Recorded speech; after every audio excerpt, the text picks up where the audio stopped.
Here we are again. 47-yard try, his longest attempt of the game. He has missed his last. Back. Ball.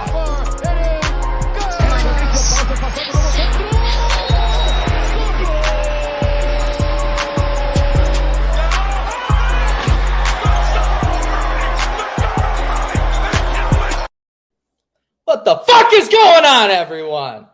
Welcome back to another fantastic episode. My neighbors probably love when I do my intro to my show because I got headphones on and it seems pretty loud on my end. So that's fucking crazy. We're doing the week 8 wrap up. I'm here with the fucking boys. Spencer the Guru and BogardScottFree. Hey, give me money. Yes, Hey. indeed. What's happening? What's going on, fellas?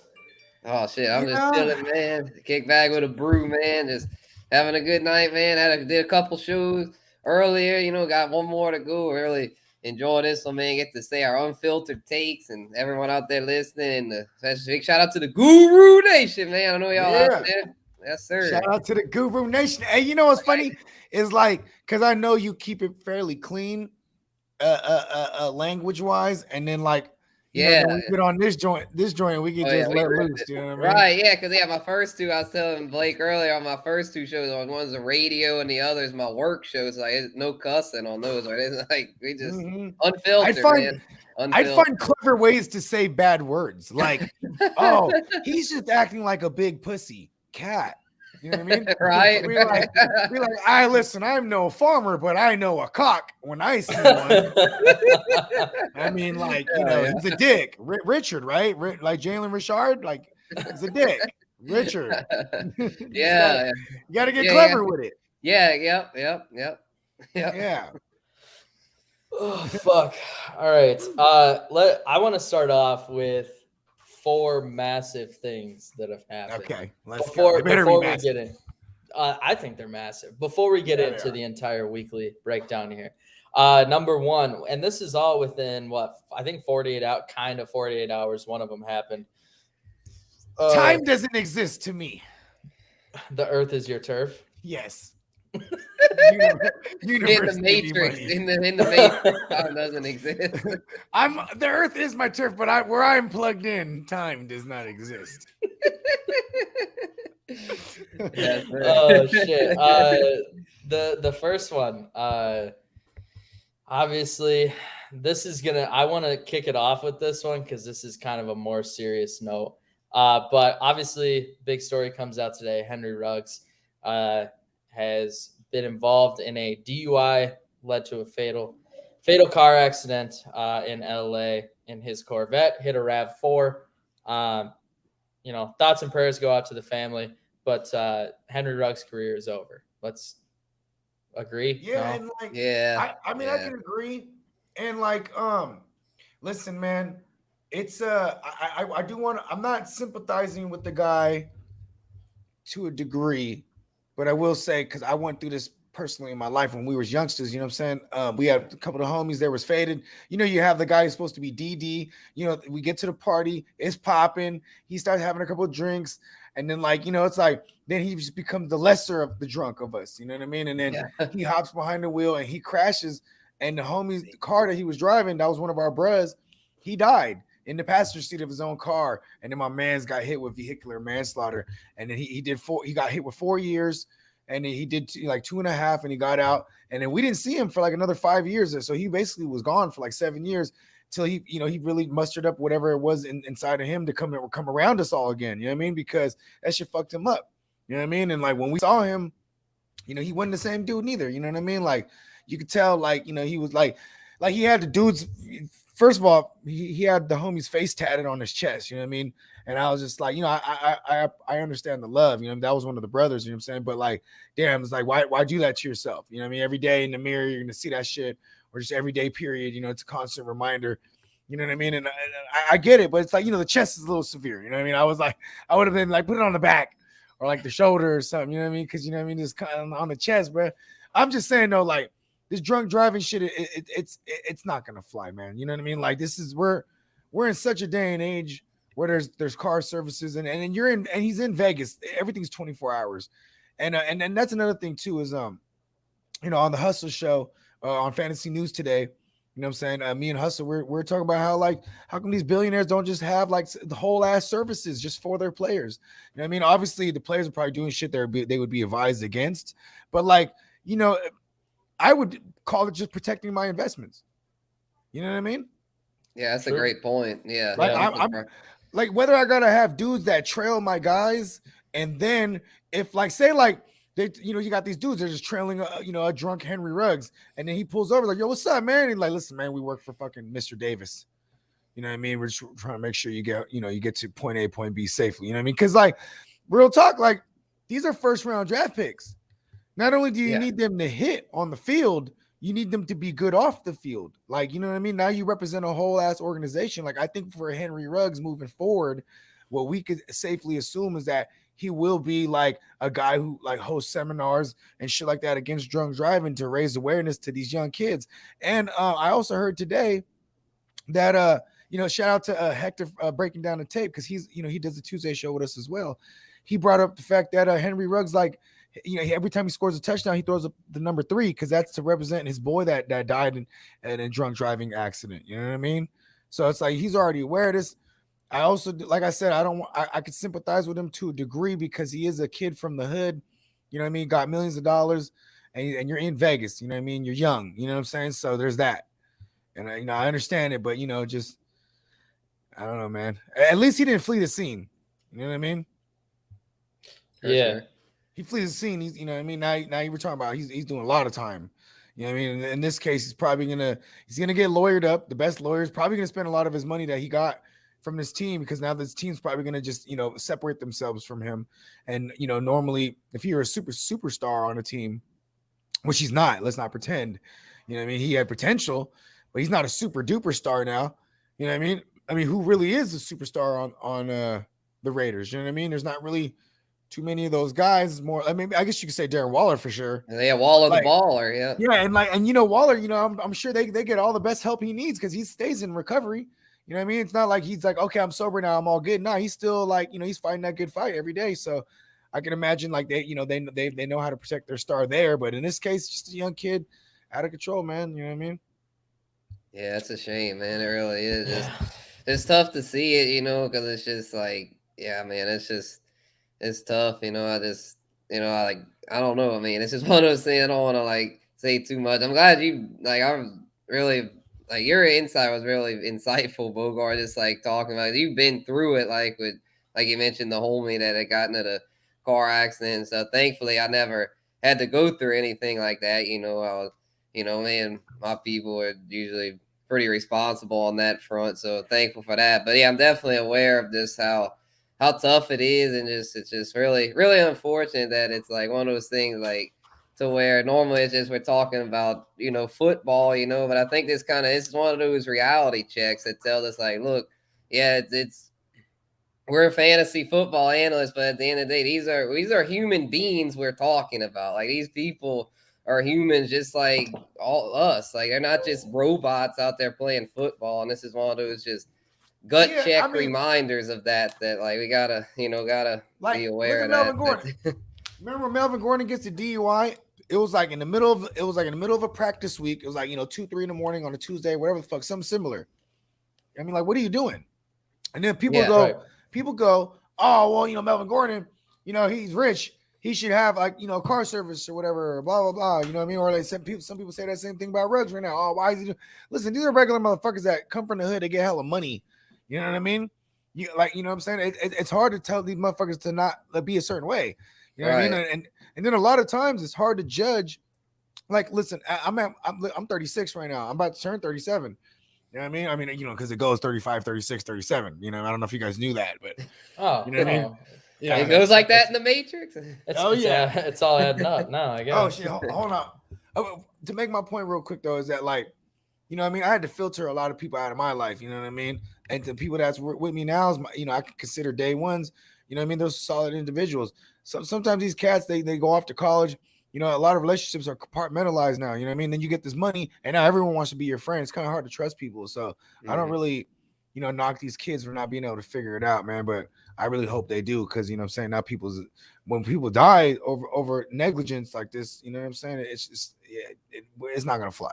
Oh, it's terrible. Yeah, that's why I really respect a guy like Calvin Ridley. Going through mental stuff. He checked out and trying to get his mentals right. That's really a great thing to do, because it pissed me off so much when people are saying like, "Oh, he's a pussy. He should be out there. He's killing my fantasy thing." Like, man, fuck you, man. He's a human being. If he needs to get the help he needs, then great. Because because I'm sure. Henry Ruggs, like that, I'm sure he had to be going through something doing that. It's just, I bet now he's wishing, damn, I wish I'd have faced these demons before I decided to go get wasted and get on the road, or it's just, it's brutal, man. It just goes to show, though, that especially in today's society with all the outside distractions, and especially if it's tough, like Bogard said, they coming up from the hood and getting a lot of, like, those big, millions of dollars like that. It's just, you gotta, it's just with a lot of power and money like that comes great responsibility. So it's one of those, say that for sure about guys like Calvin Ridley and, my guy Michael Thomas. Like, it's frustrating that he hadn't seen the field, but if he's doing what he has to do to get healthy mentally and physically, then hey, more power to him. Yeah, right. And that's that's another big story that happened, right? Calvin Ridley says that he's going to step away because he needs to get his mind right mentally. He's going through some shit, and good on Calvin Ridley for being able to step away. Sometimes it takes more power to step away than to not, because he's expected to keep playing. That's what so it took a lot of courage for him to step away. Absolutely. And at the end of the day, mental health is no joke. So good on Calvin Ridley. Sad situation with Henry Ruggs, but once again, thoughts and prayers out to the family of the one that passed. That was on a lighter note. Obviously another huge story. Von Miller heads to the Rams. That's a scary sight.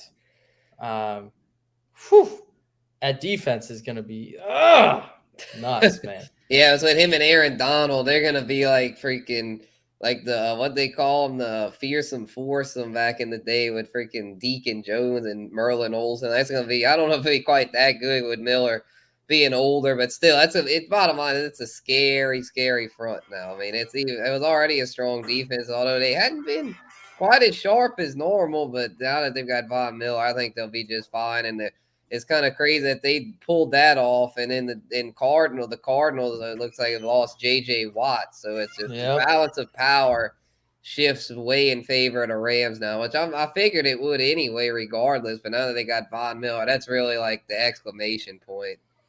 Yeah, that's huge. That team's going to be scary. And the last one I was going to bring up here before we started breaking down the week, another massive story. Derrick Henry on the IR, underwent foot surgery today. Yikes. Oh, that's huge. Yeah, that was terrible, man. Because obviously the Ruggs situation is a real life tragedy, so I don't want to take anything away from that. But for fantasy purposes, man, Derrick Henry, that's like, you can't get any bigger gut punch than that. I'm still feeling the effects from that, man. Having my $100 all-in league, Bogard's in with me and shit. Like, it's a big league, a lot of bragging rights and cash on the line, and it's just, fuck, man. I lost my first round pick. My team's loaded. I'm 5-3, but it's like now without Henry, well, I don't know. I'm just gonna, keep fighting and hope to sneak into the playoffs. But before, I was thinking like, man, I'm a shot to get a bye week and be in good position. But yeah, with that, it's just like, man, just gotta. And then of course, Adrian Peterson already gets picked up. He's a free agent, and some people are slide dogs out there and scoop him up. So can't fault them for that. It's just, good. Kudos in for being on the up and up with it in the know, but it's just, damn, as a Henry owner, it's like, fuck, man, I have him in my dynasty league too. So in that, I can't drop him. Like, I'm just stuck. And I have Monty and CEH already hurt, and Calvin Ridley who's out. So it's just like, bro. And this is just, I don't know if anyone's had. I'm in one league that I'm getting really lucky in. That's a money league. I'm 7-1. I've had very few injuries, but other than that, and another, like, I'm in like 2 or 3 that I'm getting for. But other than that, in all my other leagues, like, it's just like chaos. Like, it's just chaos each week to try to patch them together. Most of them are going pretty well. I have a few that are kind of sinking. That's why today for waivers, let me work backwards. Let me start off with the leagues I'm doing bad in to hopefully pick up the pieces. But shit, man, it's stressful, man. And it's fun though, but it's like, gosh damn, it's just like every week it's some new bullshit, man. This season, I've never seen a season like this. Yeah, it's I mean, shit, I think I talked about this like 2 weeks ago, but I don't think I have a team where my IR is not full. Yeah. It's fucking nuts, dude.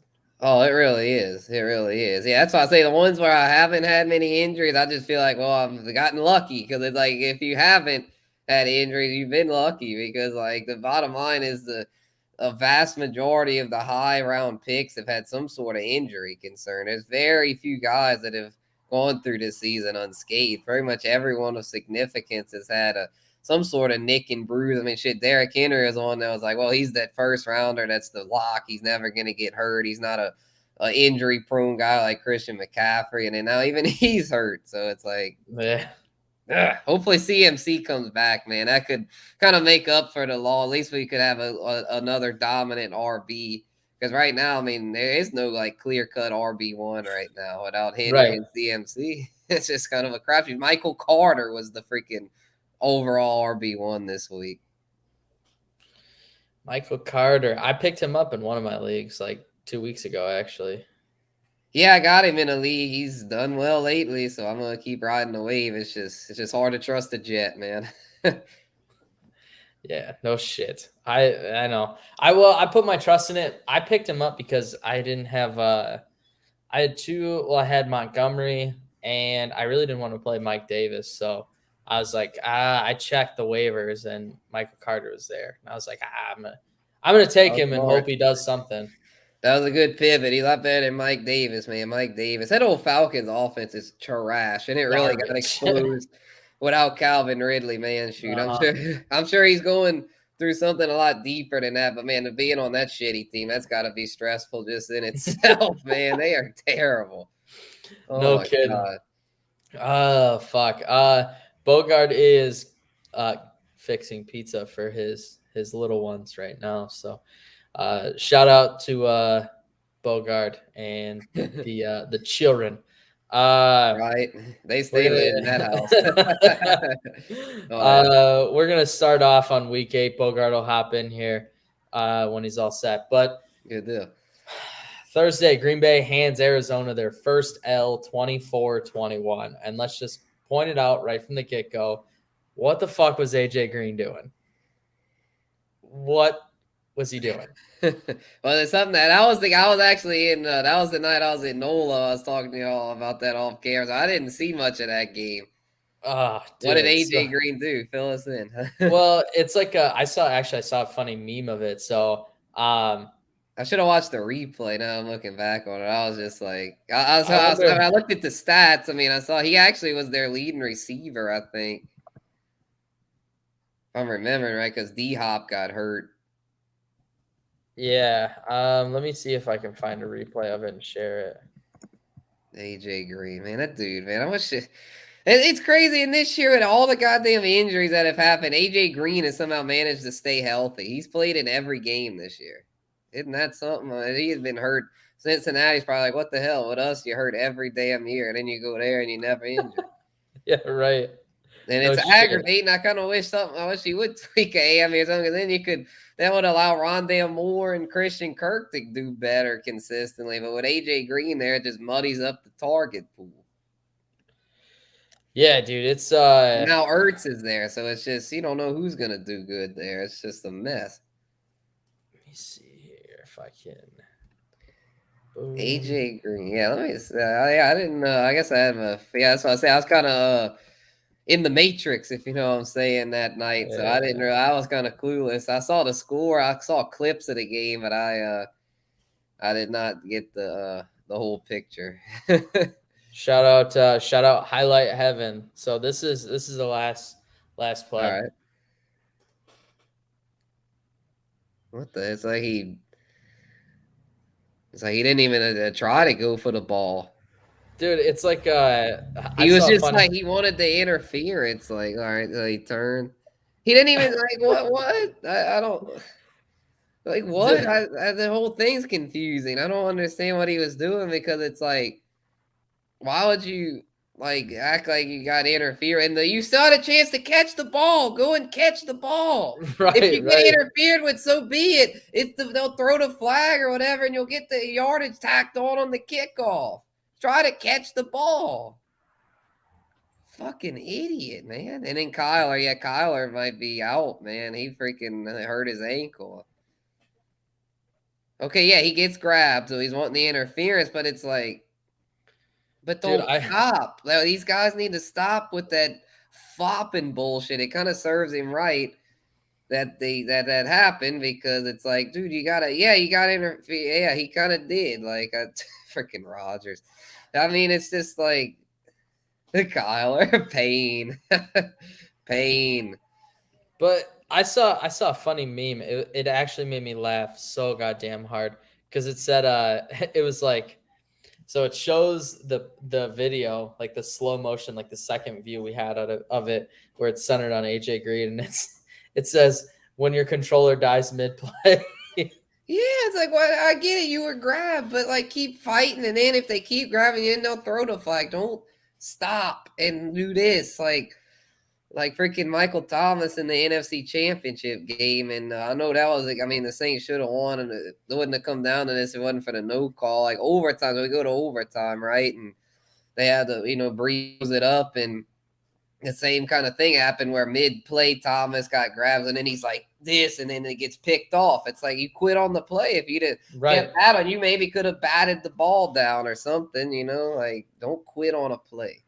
Even if you do get interfered with, just keep fighting, and then, I don't know, like just don't give up though. Like maybe if you want to, after the whistle, if you want to do all this with the ref, like hey, where's the flag? Maybe then they'll throw like a late flag or something. But like you quitting on the play in the middle of the play, that's just, it's a lose-lose. Like right, exactly. Yeah. I will say this: I mean, now they're both 7-1. So who do you think? Let's say deep down the stretch, we're in the playoffs. Who do you think takes that game? I'm going with Green Bay because odds are it'll be in Green Bay with Arizona now. Like the Rams getting Von Miller, like we had mentioned, is going to likely be. They'll be the either 1 or 2 seed, right? Like Arizona is going to probably be a wild card. That's my point here. So they'll probably be on the road, and I don't trust them, man.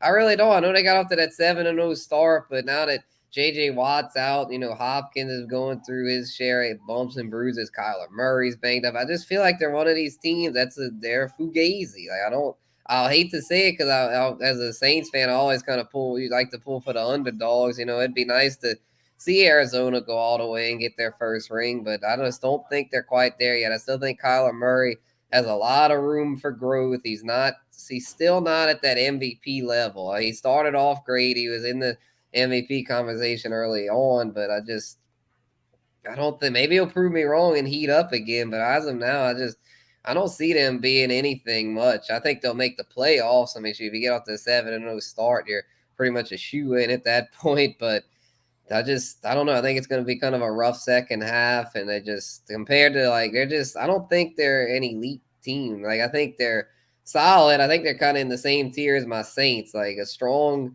wild card team, but not really a Super Bowl contender per se, just because they've just got too many question marks and are too young. I would have to go with Green Bay if they faced off again. Yeah. Especially considering Green Bay was without Devontae Adams, and they still beat them. So, yeah, key piece missing from that offense that game. Yeah, and Arizona had everybody, and they couldn't do it. They're just not there. I don't think. Carolina beats the stinky Falcons 19-13. And I hope they continue to stink because that's who my Saints get this Sunday. But yeah, man, that game was just ugly. I was watching on Red Zone, and they had some serious hits in that game. I was noticing, man, Falcons, man, they were playing like some dirty birds, man. They were popping the shit out of people. They knocked out the string bean Robbie Anderson. Yeah, dude, he got fucking smoked. Yeah, and it was a legal hit too. He crumpled like a bag of beans or something. The string bean, yeah, he did. It's literally just like done. And then freaking, yeah, he needs to eat some damn protein. And he needs to bulk, dude. He's way too skinny, man. He's getting popped. Like he's. So he was like, it's like, yeah, that Slim Reaper stuff. Yeah, that might fly for in the NBA, but this is the NFL. You need to eat your Wheaties, bro. And then Sam Darnold got popped too, man. Freaking Darnold Schwarzenegger got popped. And yeah, shout out to Zach Ewing on our betting show today. He was saying, like, I forgot how he described it about Darnold with basically anyone that's was riding the Darnold Express, that is crashed. Like, you got to try to pivot at this point because Sam Darnold is not a fantasy option in single QB leagues. I mean, he couldn't even do much against the freaking Falcons. You know what's crazy, man? He really does need okay, life without CMC, they're not respecting him. You know what I mean? And like it took like only 2 games without CMC to figure him all the way out. They're like, yeah, this is Sam Darnold. Remember, y'all? Yeah. Oh, Sam. Yeah. Sammy D. Yeah. Everyone's favorite interception machine. Sam Darnold. Yeah. Well, yeah, that's a good point. Maybe CMC's return maybe he could have some decent games in the second half. Mean, yeah, because you got to start respecting. You got to start respecting. Right. You know what I mean? Like, I mean, it's just unfortunate, man, because you know what else too? I think like also him, like we all forget that Sam Darnold's hella young. He's younger than Burrow. You know what I mean? And he's been in the league a couple years longer than Burrow. And here's the thing with Sam Darnold, I think he's a sensitive bitch. You know what I mean? When like because all these teams that were talking about Watson, Carolina was one of them. And like Sam Darnold, you know, maybe that fucked his confidence up. I mean, you know, a normal motherfucker, like a hitter, like somebody who's a hitter, like a real hitter, that shit'll light a fire into your ass. Yeah, motivate him. Yeah, right. Not Sammy D though. Sammy D's, you know, he's sounds like he's got that Jared Goffel syndrome. See, Goff just feels. See, at least Goff knows that no one respects him. Yeah. So he walks around. He walks around feeling disrespected. You know what I mean? And what do those guys have in common? They're first round draft picks. You know what I mean? So and like they were also the draft picks that weren't the first overall. You know what I mean? Yeah, they were expected to be. Wasn't Goff first overall? Goff, if I remember correctly, he was Tennessee. I could have swore Tennessee had the first pick overall, and before the draft they traded out with the Eagles, and the Eagles were like, "We're getting Carson Wentz." I mean, someone can fact check that. Oh yeah, Goff still was the first pick. Yep. Yeah, he was the first pick. Oh, okay, all right.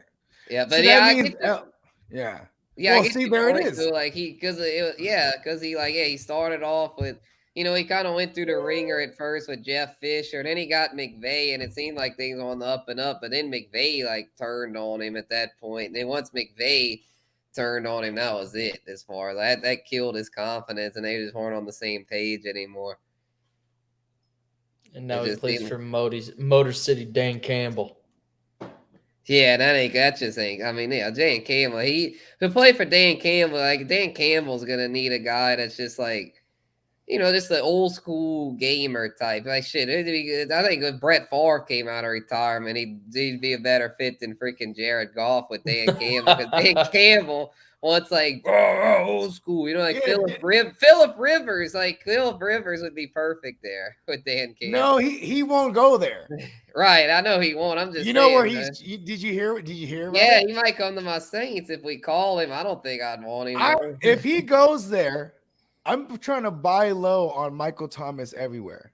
Oh yeah, because then he'd just be checked down after check down. Yeah, and like Alvin Kamara's stock will just go up. You know what I mean? Like now these guys will get receptions like a motherfucker. Yeah, it'd be like Keenan Allen and Austin Eckler.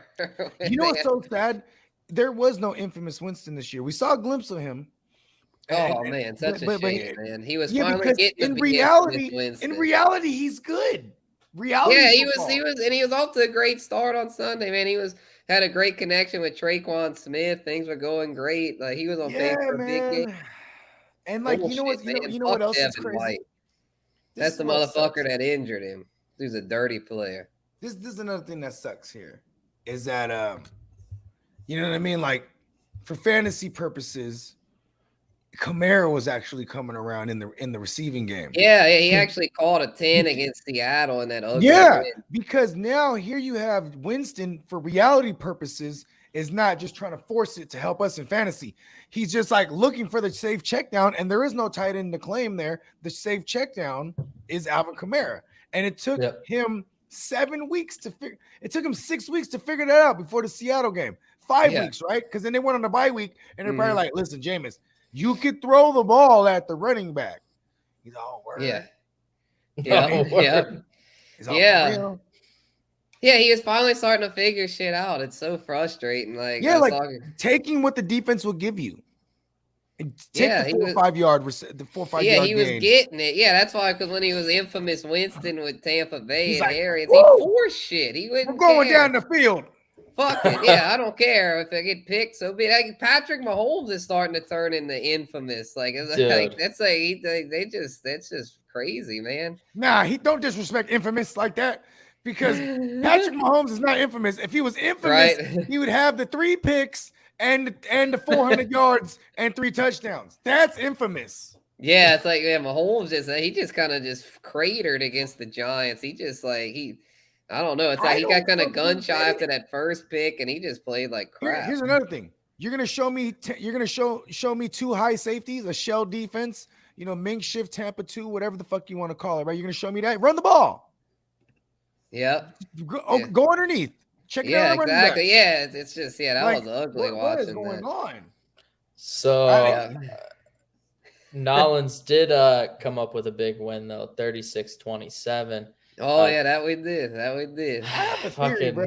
I have a theory here. Bitch boy Tom Brady throws the pick. Classic. Fucking classic. Right. He did that on purpose, man. I want to tell you something. Bitch ass boy. he did this shit on purpose. You know why?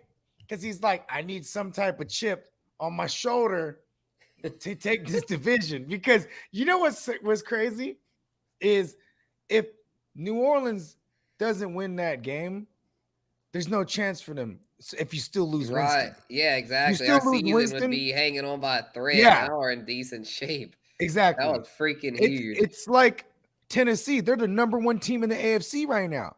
Tennessee is. Yeah, so they could overcome the Derrick Henry loss. They already swept the division rival. That probably stands a chance. Obviously stands a chance. Yeah, to the give other them a two run are for the money. terrible. They swept them already. They swept them. So they not only are they number 1 in the league, I mean in the AFC right now, they also have a commanding lead in that division.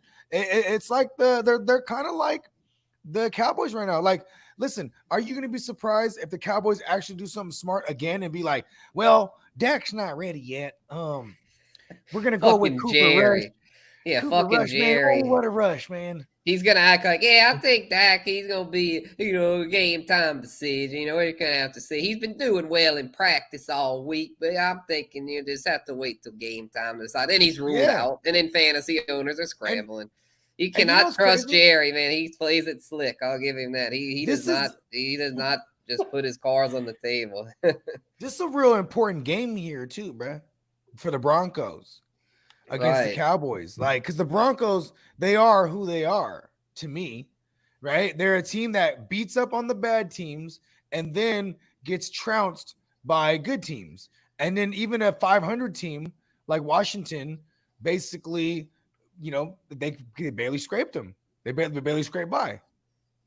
Yeah, I mean? Denver's not too hot. Yeah, and then they traded Vaughn. I think Dallas could win again with Cooper Rush. I mean, especially being at home. I'm saying though, right? They could be like, because Dak, listen, I don't want this. I have a ton of Dak, but this is like smart for reality purposes. You know what I mean? They're one of the best teams right now in the league. They're like in the entire league. No need to rush Dak back when you're in the worst division in the league. Being as good as they are. They're 6-1, right? Yeah, 6-1. Yeah. They have a better record than the one team that beat them, Tampa Bay. Yep. That they do. You know what I mean? And if it wasn't for a Greg Zernline missed point, an extra point, and a Greg Zernline missed field goal, the Cowboys probably win that game, and then they're on super fire. They're probably one of the undefeated teams right now. Yeah, people be saying they're the best team in the NFL. The best team. I can hear the Cowboy fans now. Listen, listen. Sorry, we're going to the Super Bowl. I had to look at myself in the screen right now, like, oh, you're wearing a Niner hat right now. Like, yeah, I am, because I'm praising the Cowboys, and they're one of the best teams. But then they look at they got a lot of injuries though right now too. You know what I mean? Like that's what happens with like these type of teams, man. Like, you know what I mean? Like how this is why you got to give a credit to like Belichick. You know what I mean? Like over the years, they have role players. Look at what Tennessee does. That's a product. Vrabel's a product of Belichick. He was coached by Belichick, so he probably takes that same that player coach mentality. Then he mashes it with all the shit he learned from Belichick, and they come out and beat the best teams. They might lose to the sorry teams like the Jets, but then the teams they need to win, that they need to beat, like the Bills, like the Chiefs. So, and because they intend on getting into the postseason, and once they get there, they want to host. So beating these teams is crucial. You know what I mean? They don't give a fuck about a Jets loss. Jets ain't gonna get to the dance. You know what I mean? What's Spencer? I'm interested. Jay Love hopped in here and said he wanted the Saints to trade for Drew Lock today. What are your thoughts on that? Oh man, I say Jay Love. Yeah, I was like, shout out to Jay Love. I'm about to shoot him the link. I normally agree I agree with a lot of his takes, and if he hops in here, we can debate it. I can't agree with this one though. I feel like Drew Lock is he's just a turnover machine. I know that's what people said about Jameis, and he did well, but I feel like Drew Lock's learning curve would be way too steep. There's no way he could learn the complex Sean Payton offense in time. That's, I think, why the Saints aren't going to bother bringing in an outside signing such as Cam Newton, because Sean Payton's playbook is going to be way too complicated for somebody to learn on the fly. I think it's going to be a mix of Taysom Hill and Trevor Siemian. I really don't see the Saints bringing in an outsider unless they suffer yet another injury. Is that going to be how it is? But it's going to be Siemian with fucking sprinkles of Taysom, isn't it? I think, honestly, this is what they're going to hope for, is that they're going to want Taysom to just be the quarterback. The problem is he's coming off a serious concussion. He's got a serious case of the dizzies. Yeah, exactly. Yeah. He got lit.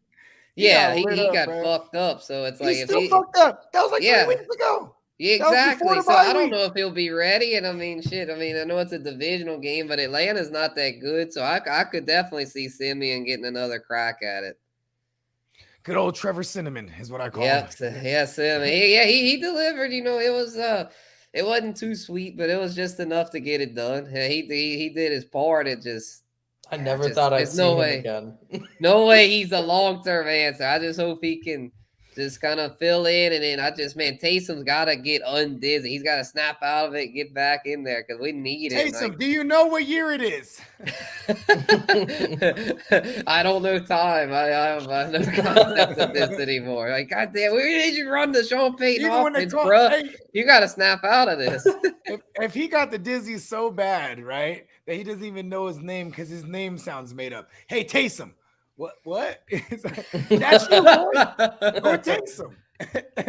That's like, they couldn't decide between like Tony and Jason or what. They're like, let's go with Taysom. Like, not even an N with an M. Him and Laramie Tunsil, right? Yeah, Larry and Jeremy. They couldn't decide between Larry and Jeremy. They're like, you know what? We're going with Laramie. Yep, compromise. The mama wanted Larry, the daddy wanted Jeremy. We're compromising Laramie. Bro, I still can't believe that video on draft night of him. That shit. Him hitting the bong, the gas mask. Oh yeah, I remember that shit, man. And everyone freaked out about that. Oh man, Laramie Tunsil might fall out of the first round. You know what's sad is that video could have been like from anywhere too. Like, it could have been like him at a party like years ago, and someone just we're at the fucking. It's probably like it was the one other Laramie in the world. I have the same name. Fuck this guy. How come he getting the clout? It's not fair. My dad's name is Larry and my uncle is Jeremy. It makes sense. Holy shit. Fucking A. Let's see. Titans squeak one against the Colts 34-31. This game ended up a little bit closer than I thought it would, but it is what it is.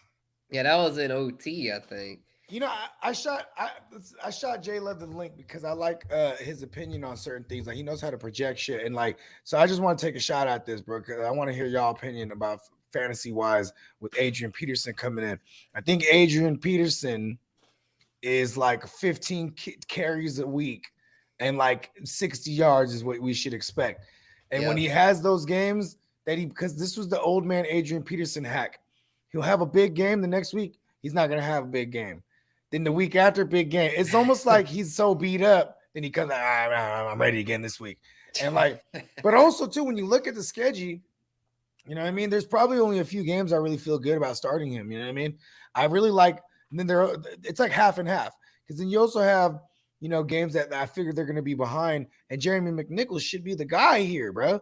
Like, I don't care if he's only going to get 8 to 12 touches. He's probably going to get like 5 or 6 targets a game. Yeah. You know what I mean? I mean, Derrick Henry's already getting targets. And Adrian Peterson is not a guy you want to throw the ball at for real. Yeah. I mean, granted, you might, if a play breaks down and he's out there in the flat or some shit like that.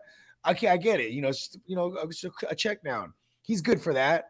But like yards after the catch, I don't know. Yeah, I don't know about that. He's not, you know, he's not AD anymore. He's not going to catch the rock and fucking break 4 or 5 tackles and get you 7+ yards. He's just not going to do it anymore. We need his 15 carries. You get 60 yards, and you hope that he falls into the end zone. That's how I view him. He's like a low end to mid range RB2 with the landscape of how banged up the RBs are right now.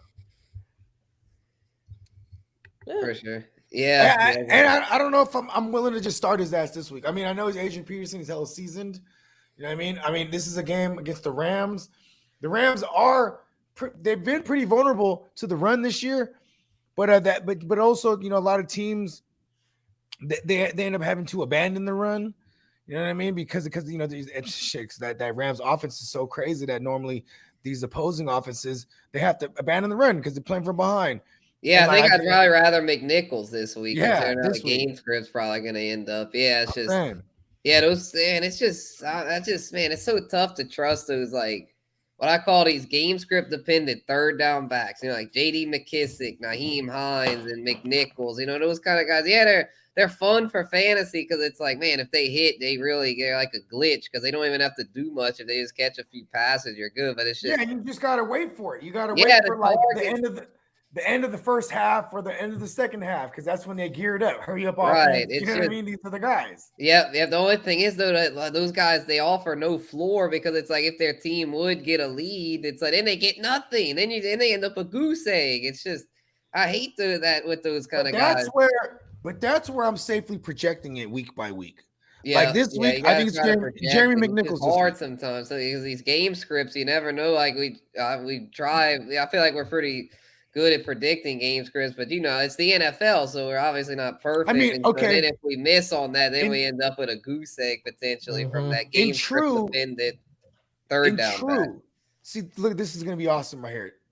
You have the best corner to me for the Titans is Janoris Jenkins, and he's a little older. He's more one of the smarter ones at this point. He's not. Yeah, he ain't what he once was. I don't miss as a Saints fans. I don't miss him. Not that he was horrible, but he wasn't that good. I do like that it's a fucking, you know, you got a little bit of a revenge narrative here. You came from the Rams as a team that drafted him years ago, right? And you know, this is something that Vrabel's probably going to do a play on. Like, hey man, they show up to these big games. They're big game hunters. You know what I mean? Like I think on the hit list next is the Rams. Like this, I'm not going to be surprised. I mean, if they had Derrick Henry, I would be more on this side. I'd be like, the Rams can get upset this week. They don't have Derrick Henry. Yeah. Right. But I still think it's not going to be a super blowout because Tennessee is so well coached. They know how to stifle these good teams. Yeah, I think it could be a fairly competitive contest. Yeah. Look at they lost to the Jets, right? And another team they lost to was it the Seahawks?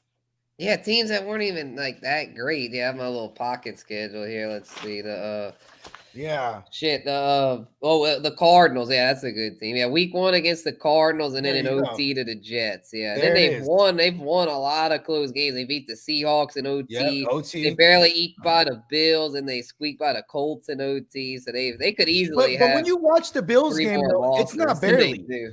When you watch that Bills game, it's not barely. Like they smoked them. Yeah, if Josh Allen don't fumble though, I think the Bills win. Or but doesn't get that also 4th and 1. I listen. I understand it. I'm not going to be mad at the end of the game.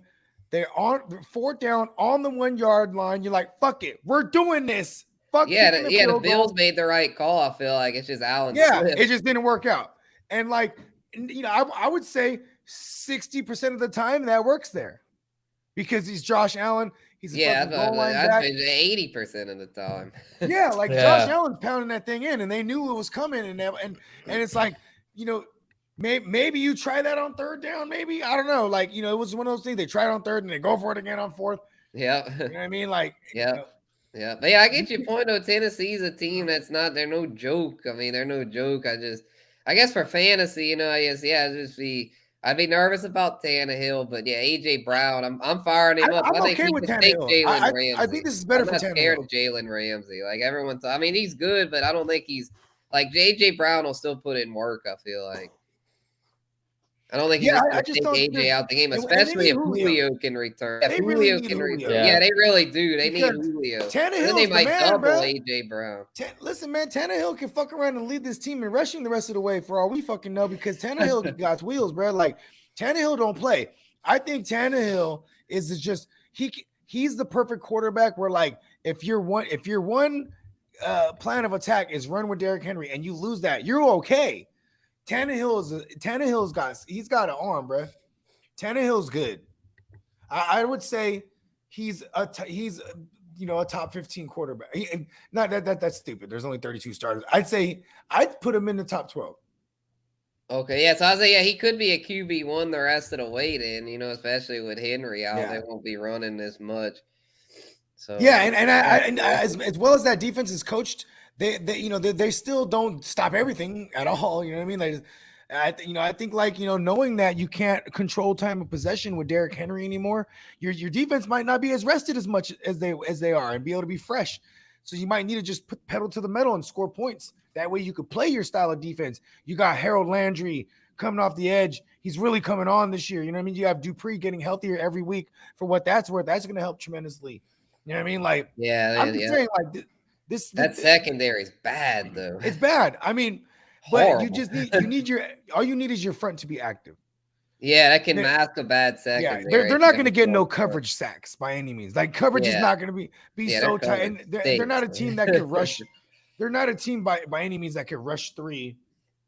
And then, you know what I mean? That can rush 3 and then drop like 8 in the coverage. They're not doing that. You know what I mean? Yeah. You think Tannehill is a top 12 quarterback? Yeah, let's do this. Let's play this game. All in with Tanny. Number 1. I'll say number 1. Let's just go top 5. No particular order. Kyler Murray, Josh Allen, Dak Prescott, Justin Herbert, Aaron Rodgers, and Lamar Jackson. Look, we keep going. Lamar Jackson. Yeah. Tom Brady. There's no particular order. Yeah. No particular order. You know what I mean? Joe Burrow. Ready to put Hell, Joe fuck Burrow yeah, let's do it. We're doing it. Joe Burrow. Yeah, Joe Burrow. Matthew Stafford. Let's go. We're doing it. Stafford. Bam. Russell Wilson. Tannehill. Russell Wilson. I lost count. Yeah, I also We're at lost 11. count. We need one That's more. 11. Okay. That's 11. Doing Tanny. Yeah, let's see. Who else might crack this top 12? I don't think Tannehill is in there. We said Mahomes. Did we say Mahomes? Oh, we didn't say Mahomes. There it is. Okay, that's 12. Who else might crack it then? I mean, that's it. To me. Yeah, I don't really see anybody else. You could make a case that Tannehill. You make a case for Cousins. 12. You might be able to make Tannehill, Cousins. Oh, Derek Carr. Yep. Yeah. Derek. I mean, he's he is, but I'm just gonna always hate on. I hate Derek Carr. Yeah. Hey, honestly, I probably would go Tannehill over Derek. I would go Tannehill over Derek Carr, bro. Tannehill. Listen, has Derek Carr made it to the big show? Now he's not even made it to the small shows. Right. Yeah, let's see. We said Dak. We said I got my list of teams there. We said Dak. We said normally like Matt Ryan was, but not anymore. Matt Ryan. Fuck him. Matty Slush. Yeah, I mean, Matty he's looking Slush, good. He man. looks good. He's coming around now, numbers wise. But you know why? Because all he has to do is dump it off to Pitts, let him do the rest, or get it to the pimp and let the pimp do everything. Corduroy the pimp. Yep. No more Calvin Ridley, bro. Like this is where we got to see Matt Ryan. This is where I really worry about Matt Ryan. Yeah, his numbers took a shit last week. Without Calvin Ridley, even Pitts didn't do good. Corduroy still did good. Corduroy, man, he just always manages to do well. I mean, he's the pimp, bro. Yeah. Hey, listen, he did it all, and in the absence of Calvin Ridley, so I like this. You're not all right. I'm still stuck on this. You're not taking Carson Wentz over Ryan Tannehill. Hold on. Well, Carson Wentz. Like I don't know. I don't like him either. I'm the resident Carson Wentz truther. I know. I don't like him either, but I'm just asking. I don't think. I'm just asking because I know. They settled like it. Him. They settled it Sunday. Tannehill was better. I feel like. Bogart. I mean, it's not obvious top 12, but I mean, I don't know. Kirk Cousins, Derek Carr. Like, I don't really see where they're. I mean. Believe me, I can't. I'm not a big Carson Wentz guy by any means. Bogart knows that. But that's why I brought it up, because I know Bogart fucks with Carson Wentz. So I wanted to see what he was going to say. Yeah, I got you. Yeah, I don't really – I'm not – I mean, I like him all right, but he's just kind of is what he is. And he's super turnover prone. He's injury prone. I'm not feeling it. I guess shout out to Jonathan Taylor and Michael Pittman, man. They've been super consistent lately. Been some of the few constants in what's been such a chaotic fantasy universe. Yeah. Thank goodness they're both there. I'm really itching to hear his explanation on this. I know he can hear me. Carson Wentz, boy. Oh yeah. And while he does that, a little tangent for our baseball listeners out there. The Astros are getting their faces crushed tonight, and so the World Series likely gonna end here. Let's go, dude. Fuck the Astros. Right. So I want to hear your take. 6-0 Braves. So it looks like it's gonna be fucking done. A. Let's go. The Braves are about to win it all. Yeah, it looks like it. Unless the Astros can pull something out of their ass, but I doubt it. Well, man. 6-0, that's a big gap. They'll cheat, man, if they need to, man. We know this. Why wouldn't you? Nothing's gonna happen. You're gonna get a slap on the wrist. Right. Yeah, no players get suspended. Yeah, keep your rings, keep the trophy. If I'm an Astros fan, listen, I'm not an Astros fan. Shout out to Peacock though, but if I'm watching this game right now and the Astros lose, I'm gonna blame it on the fact that they're not cheating anymore. I'm gonna be like, man, we would have won if we were just cheating. Yeah. Wait about Carson Wentz. I don't. Yeah, I don't dude. I'm top 12. I'm waiting over Wentz. I'm waiting over Wentz. Yep. I want to hear Bogart's take. Yeah. What's your take on Wentz? I want to hear your take because I know you fuck with Wentz. I don't fuck with Wentz. I am very clear about that. I'm the resident Carson Wentz shooter. Right, yeah. So I want to hear your take. Break this tie. It's really got – listen, he's not a closer, man. When you look at his career, I love him for fantasy purposes every time he's with Frank Reich. He was the shit in 2017, and he's coming on now. And I think for fantasy purposes, he's going to be fine. But and this is why, because the fact that he's not a closer, it means that they really do need to win. They need to stack up points fast. All these games, they've lost a couple games with a lead. They've blown leads to lose games here. You know what I mean? Yeah. Meanwhile, Tannehill is in more games where they're playing from behind and they win. I'll take Tannehill right now. And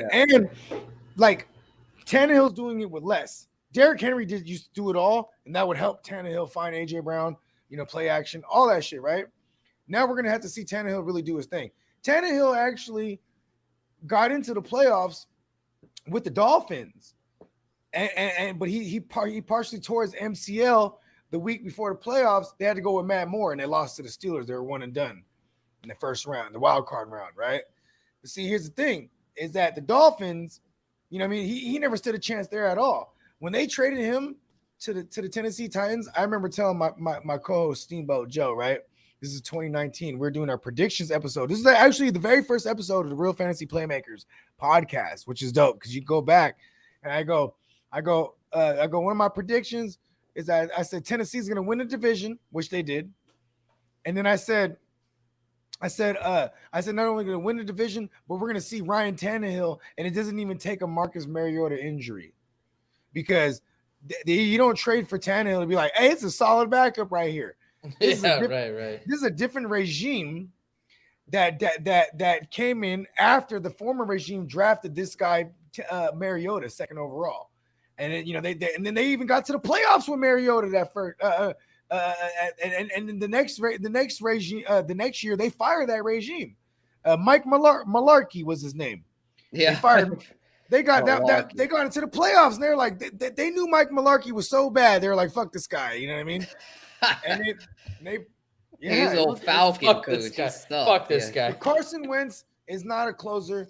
He literally had to have Nick Foles come in and close that season out for him. He doesn't drink coffee. He does not drink coffee. No. Next game here. Exit full strength. Fuck. Bills beat the Finns 26-11. I mean, the Finns are rough, man. And interested to that's what I was gonna say. Tua does not look good. No, he's not an NFL quarterback, at least not for the long term. He might be somebody he might be a good backup, like a career backup, good clipboard, but he does not look good as a franchise quarterback. Best clipboard form in the league. Oh, yeah. I think he'll look good doing that. He looked good doing it for Fitzmagic, but they were anxious to rush him in. And then sure enough, the defense carried him. I was like, they didn't fall off a cliff with him, but their offense did. And they just, they did well against Jacksonville and London, but then look, they face a real team in Buffalo and get their ass kicked. So I feel like that tells you all you need to know. The Tua truthers, they'll have a crack at redemption this week against Houston, but hell, they look so bad. It wouldn't shock me if Houston pulled the upset, especially if Tyrod Taylor's back healthy.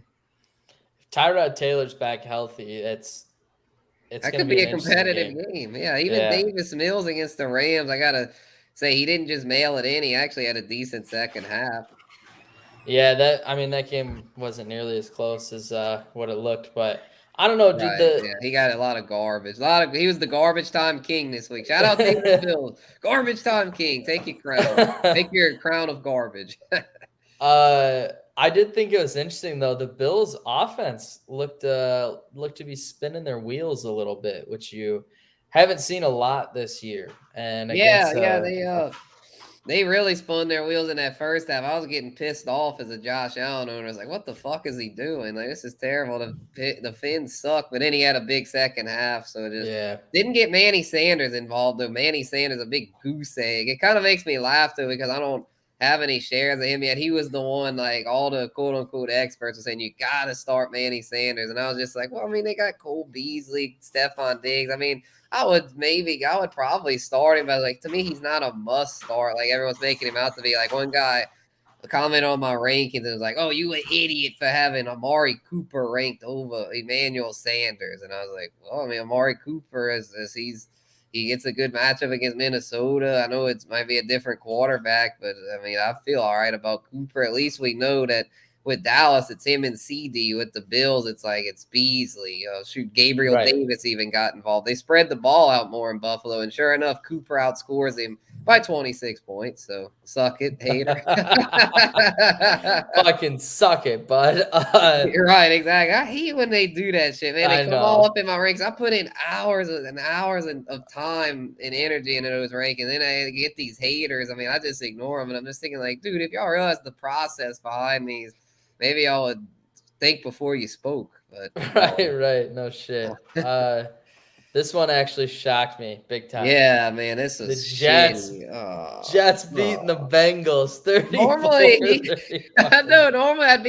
I'd be happy for the Jets. I'd be like, yeah, they get their win, awesome. Like I feel bad for them, but man, I was pissed off because I've been riding the Bengals, man. They've been one of my teams that I would say I went on the the playmakers a couple weeks ago and was saying my what if the Bengals are not only playoff contenders but Super Bowl contenders, and then they backed me up with the blowout over Baltimore. I was like, oh yeah, man, I'm riding the Bengals. They're gonna be straight, and then they do this. It's just classic trap game, though. Classic trap game for a young team. I know it's a shock, but it's not a total shock because I've been around. I know how the NFL works, and this is just a classic example of the universe and them coming back to earth, and just in a league that when you're young and inexperienced, it's hard to stay grounded every week. And I mean, the Jets they're not that great, but they're obviously an NFL team, and they showed out, man, with our boy White Mike. White. Yeah, dude. Mike. Right back in time. Is Zach Wilson on the hot seat? Fuck no. You don't think so? It depends. It depends. If White Mike has another big game Thursday, then yeah. But if he's a rookie, is White Mike a rookie? No, it's his third year actually. See, so I wonder what's his story, because I wonder if he was like a practice squad guy with the Niners or something. Because like this guy just came in like he knows what's up. Like Shanahan. The reason I'm bringing up Shanahan right now is because it's Mike LaFleur over there, and like he's gonna take tendencies with him that Shanahan used to do. And Shanahan used to keep Nick Mullins around on the practice squad and keep, you know what I mean? He's going to keep these. Oh, shit. Wait, White Mike, this is actually his fourth season in the league. He was drafted by the Cowboys in 2018, and then he's been with the Jets now since 2019. Yeah. Wow. Damn, the Cowboys fucked up. Right. South Florida and Western Kentucky. Yeah, he's drafted in the 5th round. The great white hope, White Mike. right. White. Yeah, it was a scare. They had a scare. He got beat up a little bit. He left the game for a series or two, and they brought in Josh Johnson. I was like, oh no, Josh Johnson. And look at Josh Johnson's another one of those QBs that Shanahan used to carry around with him, like keep him on the practice squad. You know what I mean? Yeah, that's who they're carrying him around. Whenever they got rid of, I was thinking Josh Rosen. Yeah, they brought in Joe Flacco, but Joe Flacco didn't know the plays yet, so Josh Johnson's still the backup. Exactly, because Josh Johnson, he's been he knows the system. He's been under the system, Yep. Yeah, so I think it comes down to if White Mike keeps, I think it just be a thing. If he plays well, he'll keep riding hot hand, but if he craps the bed, like, all right, Zach, you can have the keys back. I do think it's funny. Like, one thing I thought was funny is so I know it's ESPN, like they do this shit, but what I thought was funny is like ESPN's Instagram posts were cracking me up because it's like, oh man, threw for 400, 3 touchdowns, whatever it was. And I was like, oh, we're just going to skip by the fact he had 2 picks and a fumble though, right? Like, hold on. I did think it's funny. Like 400 yards. Yes, I know. 400. Don't disrespect the great white hope, Mike White. I'm just saying, let's throw some real stats out there. Let's talk about his picks. Let's talk about it. I feel that. Yeah. Listen, great white infamous. He's the new infamous. Because if you didn't watch the game, Mike White. Like if you didn't watch the game, you're like, holy fuck, Mike White got after it. But then you go back, look at the stats, like he had a couple here's picks. The thing, they were winning that game most of the time. So this was an effort. Yeah, and against a solid defense, man. The Bengals. Yeah, the Bengals ain't no punks. Right. The Bengals, they beat.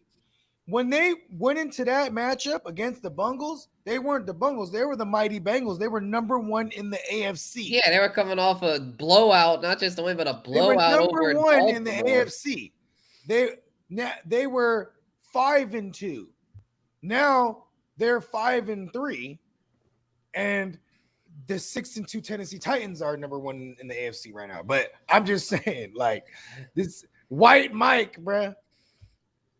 It's a testament to that wide zone scheme, bruh. Look at, you see what he's doing too?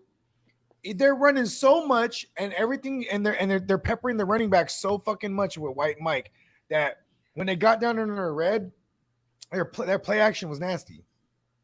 You know what I mean? Listen, and this is a credit to that Shanahan offense I was talking about, because the running backs just do it all. He just dumping it off, but they're scheming these running backs in the open space like how the Niners do. It's the same system. It's just a little nuances are different. You know what I mean? and it's fun. You know what this reminds me of? Minus the fact that Gardner Minshew was a rookie when he blew up. It just reminds me of Minshew Mania, where it's just like it's this fun story that I could run with because it's really only good for fantasy purposes. And they happen to, but in reality, they did beat the number 1 team at that time. Yeah, I was like, yeah, we had Minshew 2 years ago. Last year we had Heineke. Now this year we have Great White Mike. It's crazy, man. Great White These Hope, guys just White literally Mike. come out of nowhere. Like no one even knows their name. It's just like thinking they're gonna be worth anything for fantasy. Bogard, did you pick Mike White up anywhere? Yeah, okay. So this is in the SBI. I picked up Mike. In the SBI, I have Prescott and Mahomes. It's super flex, 14 team for context, right? I have Mahomes and Prescott. I didn't have a third ever. Right before Prescott's bye week, I traded Latavius Murray for Geno Smith and Zach Pasquale. I immediately cut Zach Pasquale. I didn't give a fuck about that part. And Latavius Murray was on. He had an ankle, and he didn't even play that following game. But this trade was offered to me. So you just listen. You don't. I know there's a saying, and I don't remember how the saying goes, but like you only keep winning when you just take profit. You know what I mean? Like you're just gonna give me that, cool, right? So I rocked with Geno on a bye week. So now here I am. I'm not gonna play Geno against the Jags. Or I was thinking about playing the Geno against the Jags, but I'm willing to wait it out. I'm willing to wait it out with Dak because I'm like, well, they said it wasn't that serious. Then it started getting real serious throughout the week. I'm like, fuck, I might not have Dak. I might really have to roll Geno Smith out in the earlier game and just pray to fucking God. Even though it is the Jags, I was fine with that. Then I go, wait a second. I got to do my due diligence. Mike White is out there and he passed through the waiver cycle. No one claimed him because no one gives a fuck about White Mike. They didn't see he was the great white hope like I did. So I picked him up. And then it's like hours later, I think I even picked up Minshew too because I read the thing about this last week. I read the thing about Jalen Hurts maybe getting a bench. So I dropped White Mike only to drop Minshew later. And then when you pick up someone and drop them in the same 24 hours, they stay a free agent. So Turn Up the Jets came in. He's like, oh my God, White Mike. You know what I mean? And he swooped him up really fucking fast. And I was like, damn, I should have kept White Mike. But yeah, so then I went and picked up Cooper Rush. Because I was like, fuck that. I fucked Geno Smith. And like he basically did Geno Smith numbers. Yeah. Yeah, Cooper Rush did pretty well. Yeah. 302? 300 passing yards and 2 touchdowns? That's awesome. Yeah. But it was also Minnesota, which is almost as ass as the Jags defense. Like, you know what I mean? It's not a big drop off. Mm-hmm. Yeah. Let's see here. Oh, yeah. And I have White Mike. I have the great White Hope. White Mike himself, I picked him up everywhere, bro, in all my super flexes. So, and I have Tom Brady in a few spots. Well, I'm starting White Mike. I'm hoping I can get Taysom Hill. And that's another thing. I might need to just go ahead and claim Trevor Siemian too because they're playing the Falcons. This is probably a game whoever their QB is going to eat. Right. Yeah. Right. And if I can't get my hands on Taysom Hill, I might as well try to go for the cinnamon. The cinnamon. Would you be surprised if they said he's the starter? No. I mean, especially with that. Yeah, with Hill kind of still fuzzy. Yeah, exactly. Yeah. You might as well sit him out. What is your name? Team. The Jason Tom. Is your name Taysom? He's like, there's no way I'm Taysom. That sounds made up. he's still fuzzy. I mean, if I'm the Saints, I'm not playing him against the stinky Falcons, as I call them. Yeah, I'd probably rest him, honestly, because I don't know if he's quite ready for all that added responsibility of being not just his usual role, but the starting quarterback. Let Cinnamon throw for fucking 700 yards and 9 touchdowns against that shitty defense. Yeah. Hey, the Falcons are really bad. Yeah, dude.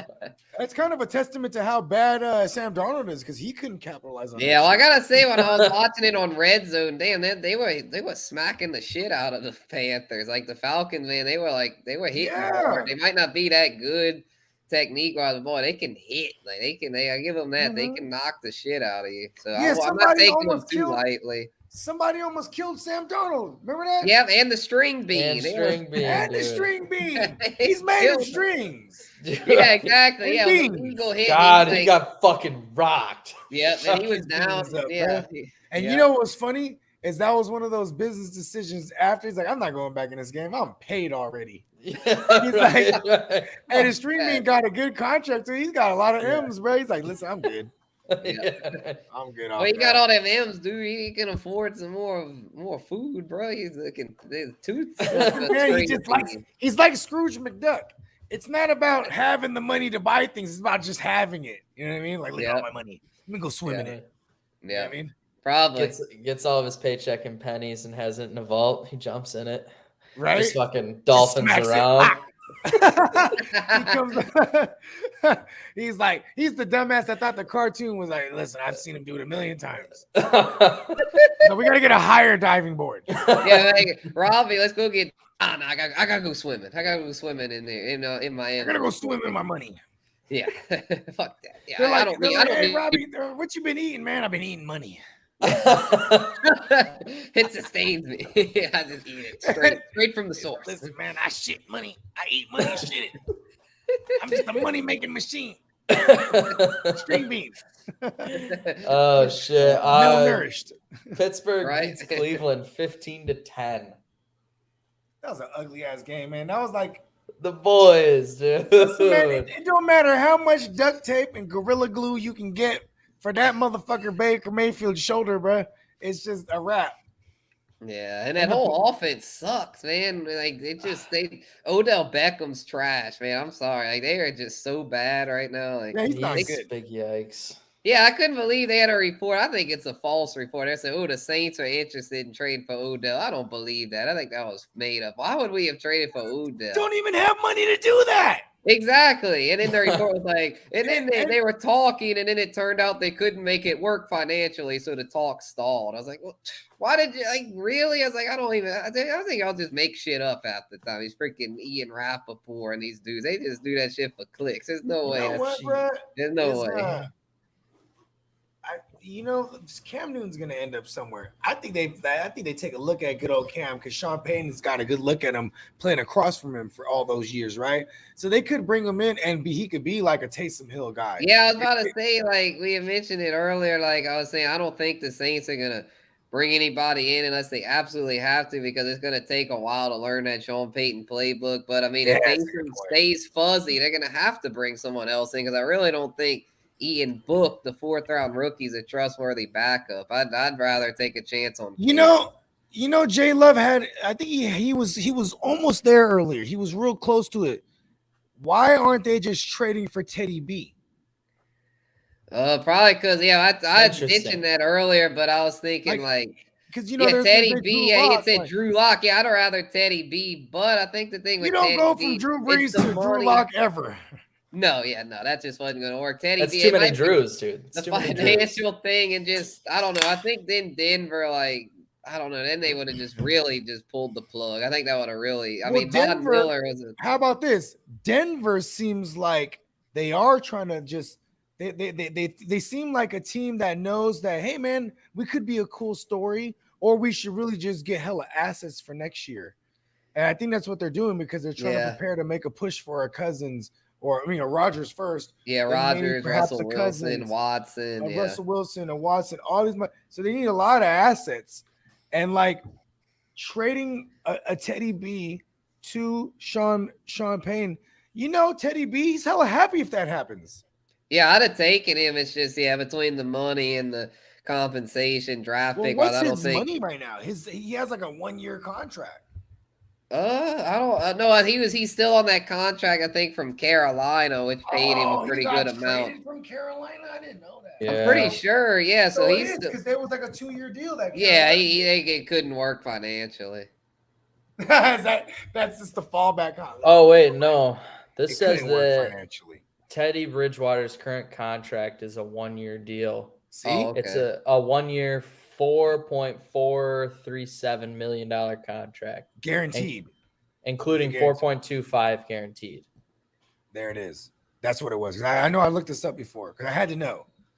I gotta know it all. Hell yeah. Dude, I will say this though about this Steelers game. I did think the fact that we didn't have a field goal kicker for the second half was just classic Steeler fashion. We just leave Chris Boswell out to dry. He gets a fucking concussion. Of course, our punter is never. Shit! They tried to get him on the fake punt. They had him throw the pass, right? He got fucking smoked. Destroyed. Yeah, and then he got a concussion. And our punter has never kicked a field goal or he's never been a kickoff specialist. Like all through high school, college, he didn't do it. He's only punted. So we didn't have a field goal kicker. Like Pittsburgh didn't have a field goal kicker for the entire second half. Yeah, that's why y'all went for two, had a penalty, and still went for two. I was like, what the fuck? Yeah. I gotta say, like I noticed that one on the Red Zone channel too, man. I feel for you, Blake. Big Ben is fucking washed, man. He was getting pass after pass batted down. It was brutal to watch. I was like, man, I know Drew had his big ugly. Yeah, I'd say Drew had a few senior moments, especially at the end, coming off the rib injury. But I never remember him looking as rough as Ben's looking. Big Ben's just fucking old, dude. I'm glad Drew didn't like get to that age. point. That would have made me sad not to see Drew that shitty. At least when Drew went out, he was still like average. Like at least he wasn't a total just garbage quarterback. Yeah, it's. Oh, yeah, Ben, man, that's just like, and it's hurting. Like even like Deontay and Claypool, I think are decent assets for fantasy, but it's like, I don't know. It's like their upside's capped though because the offense is just lacks explosiveness. You know, that's a good point. They lack the upside. They're more floor plays. Yeah, not Claypool actually.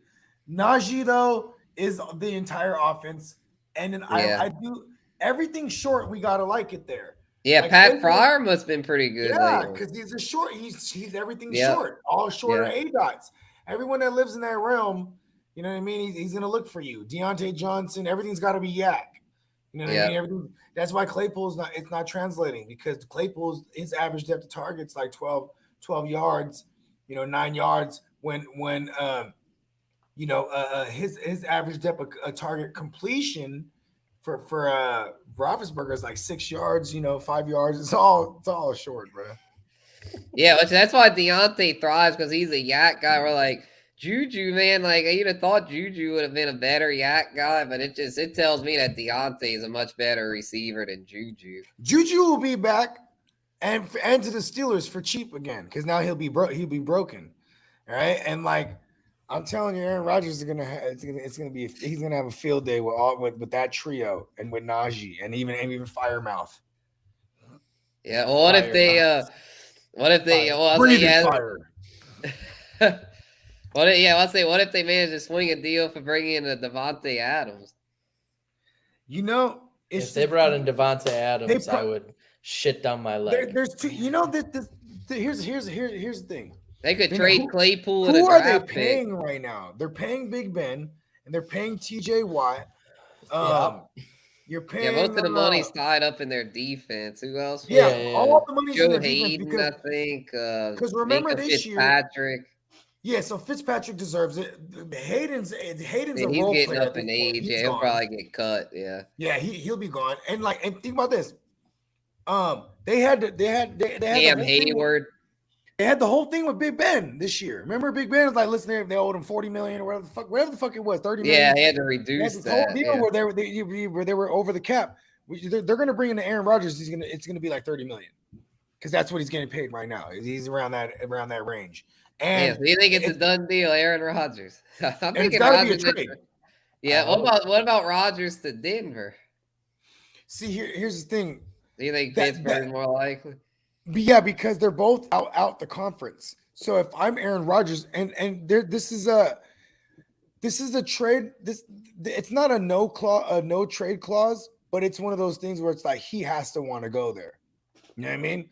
And when they restructured Aaron Rodgers' deal before this year started, remember everyone's like, is he going to come back? Yeah, he came back and restructured his shit. And the way it works is so both teams can win. He knows he's done after this year, but they have him for this year and next year. So it's designed for somebody to trade for him, then immediately have to extend him. So he could, because he knows or at least in his mind, he has like 2 or 3 more years in him. So he, you know that, yeah, bro. And he's looking at Tom Brady and what Tom Brady was able to do when he goes somewhere where there's hell of weapons and the defense is in place. That's what he's gonna do. Yep, exactly. That's what he's gonna do. And Devontae Adams is not. Listen, man. He got to really love Aaron Rodgers, because if he goes there, that means he's taking a pay cut. And this is the team. They don't bring in. This is the team, an organization. Historically, they draft their receivers. They don't bring in guys in free agency like that. That's why I'd be kind of surprised if they would make the big splash for Aaron Rodgers, because the Steelers are normally not a big splash type team. You will when you know what it looks like with Big Ben, and Big Ben will fuck around and try to come back next year.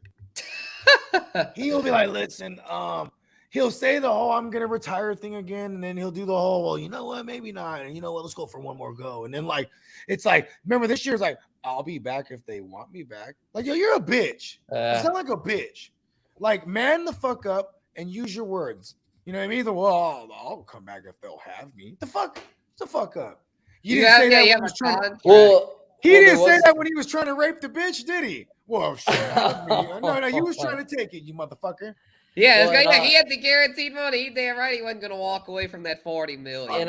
In all fairness, they were talking about just letting him walk at the beginning of the year. But you know what, though? This is where he closes the door. All right. Listen, Brittany's, I don't want to go anywhere. Who's going to take me? You know what I mean? Like, how do we do this here, man? Like, how many championships have I won you? These are the conversations that Big Ben shouldn't have to have, but he's probably having them now because they're at the end with him. You know what I mean? Like, he really got to die on the field and be carted off, or else they can't get rid of him. Like a Brett Favre situation. But if you have Aaron fucking Rodgers, like the Brett Favre situation, just like that Brett Favre situation, if you have an Aaron Rodgers in an incoming Aaron Rodgers, you are so quick to get rid of whoever the fuck it was before. Oh yeah, Big Ben will be he's not on track for next year, is he? This is his last year, right? I don't know. But they extended him. I think this is last year. They extended him too. They'll release him. They're like, fuck you, you're gone. Yeah. And then he's done. The Big Ben's not going to be big backup. No, he's big backup. No, he ain't holding a clipboard. No, his ego is too big for that. Yeah. Big Ben's one of those guys. Aaron Rodgers is one of those guys too, where Tom Brady too. There's no predecessors for them, because they're not going to learn. They're never going to be like, hey, bro, look at this. This is what you got to do. No, they're going to be like, listen, stay in your fucking lane. You know what I mean? That's why you never hear these backups prospering after, except for Brady's backups, because Brady's backups, like they've had some juice here. You know what I mean? Like what was it, Hasselback or was it Castle? Which one was it? Castle. Was Castle. He went to the Chiefs. Matt Castle. He had a whole ass career over there. He got a bag in Kansas City too. Yeah, and he went to the AFC. He took them to the title game. He took them to the title game. You know what I mean? So that's one of those guys. Hey, for what it's worth, Jimmy G took them motherfuckers to the Super Bowl. You know what I mean? So I guess maybe Brady's backups did learn a thing or two, or you know what I mean, or whatever it is. You know what I'm saying? But like, yeah, there's no backups that ever translated. Ain't nobody was like, Brett Hundley's gonna be that guy behind Aaron Rodgers. No, and no one said it about Jordan Love. No one said about Mason Rudolph or Landry. What was that guy's name? Something Landry Jones. Landry Jones. Doug Hodges. Landry Jones went to the XFL after. I remember this. Landry Jones, man, that's crazy. Like, dude, he balled out of control in the XFL. So basically, the theory here is that these like great quarterbacks, it's almost like they don't want to mentor quarterbacks under them because they feel threatened. Like Brett Favre with Aaron Rodgers, like he said, "I'm not teaching you shit." So Rodgers like, all right, save energy. Here's the thing with Brett Favre, he didn't know anything. You know what I mean? Yeah, he literally just did it off of he did like backyard football for real. Guts, pain, kills, and beer. Yeah. He'll watch film all night and just remember on the look. He didn't know what the terms were. Yeah, he didn't know what a nickel was. He thought, nickel's when they put another cornerback over there for the slot guy. Like he Yeah, didn't he know would this just do shit, it bro. off of looks and feel. Yeah, he did. Hey, I bet he knew nothing about all the X's and O's type thing and the terminology.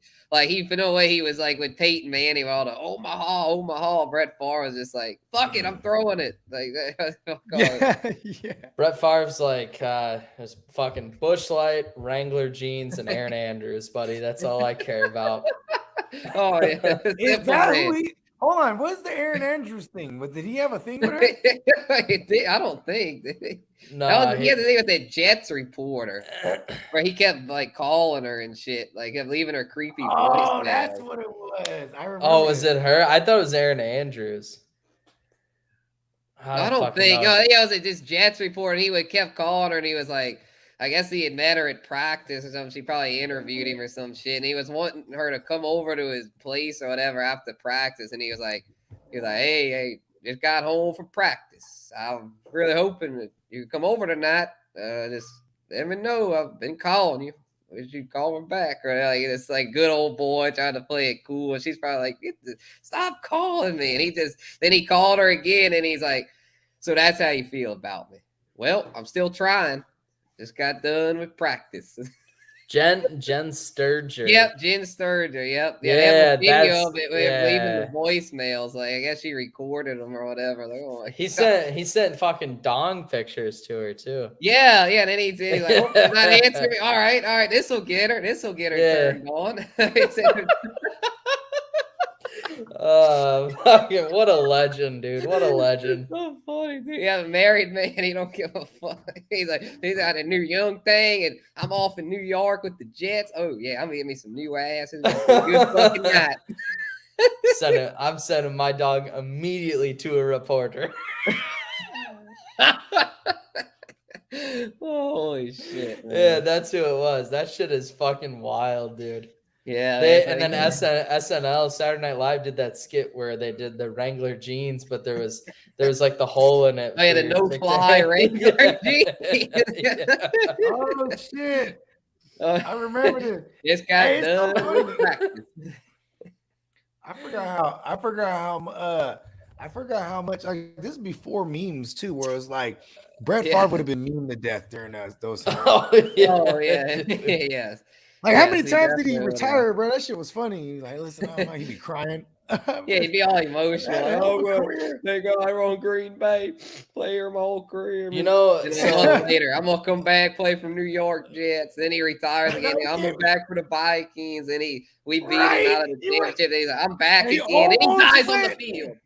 Then he dies on He the did. field. He did die on the field though. In the field, you know what? I think that's what he wanted, bro. Yeah, that's what he you know, wanted. his thigh pads. This is a fun fact for you. So the NFL, the Hall of Fame in Canton, they have his thigh pads, right? So he donated them, his custom made thigh pads. He donated them to Canton, and then when he came out of retirement, the first time and went to the Jets or whatever, he actually had to call them and be like, "Hey, yeah, I need those back." So they had to send him his thigh pads back. I mean, think And about then- it. Like, not only were they custom, that he probably got some sentimental value. Like, if I felt like I needed something to win, like this is what I had when I used to win, and I don't have it. If I lose, I'm be like, it's because I didn't have those. You know what I mean? I didn't have my. Like, thigh that's how I pads. be. I'd be like, fuck, if I didn't have my thigh pads, that's why I lost. I mean, yeah, I'm mad guess. superstitious like that. I mean, I am too, but you can't just get another pair. You can't let it control your life, though. Thigh pads, that's it. That's the one thing. That's the one thing. If I don't have these thigh pads, that's it. Yeah, maybe he forgot from like the night he died on the field. Like, oh, well, I guess this is it. Knowing my thigh pads, I'm just gonna go outside. I'm just gonna sacrifice myself. Right now. Oh man, and also, you know what's crazy about when the night he died on the field? I think it was like right Hey, around can y'all still see Christmas, it? freezing fucking No. cold. It was supposed to be a home game in Metrodome, but I'm pretty sure, if I remember right, I think that was the day that the Metrodome like collapsed, where they had all that snow, big ass snowstorm, and then the roof collapsed in, so they couldn't play there. So then they go play at the Gopher Stadium, University of Minnesota, in a hard ass ice cold rock field, whatever you want to go. It's like a frozen tundra. and they were facing the Bears, who at that time had a great defense, and they just freaking pummeled the shit out of Favre, and he couldn't get up. He was getting snowed on. Just looked like a dude that had freaking died in a blizzard. Knocked the fuck out in the blizzard, man. And they carted him off, and that was it. He died on the field. R.I.P. Brett Favre. Yep. Man, that's just crazy. Yeah, he thrived in the good southern heat. He's a southern boy. He couldn't deal with all that blizzard shit. That was the end of it, man. But man, what a trooper! Like, he went through all that hell, and he got a ring early in his career. Never could get that second one. Almost did until my Saints spoiled the party for him. Man.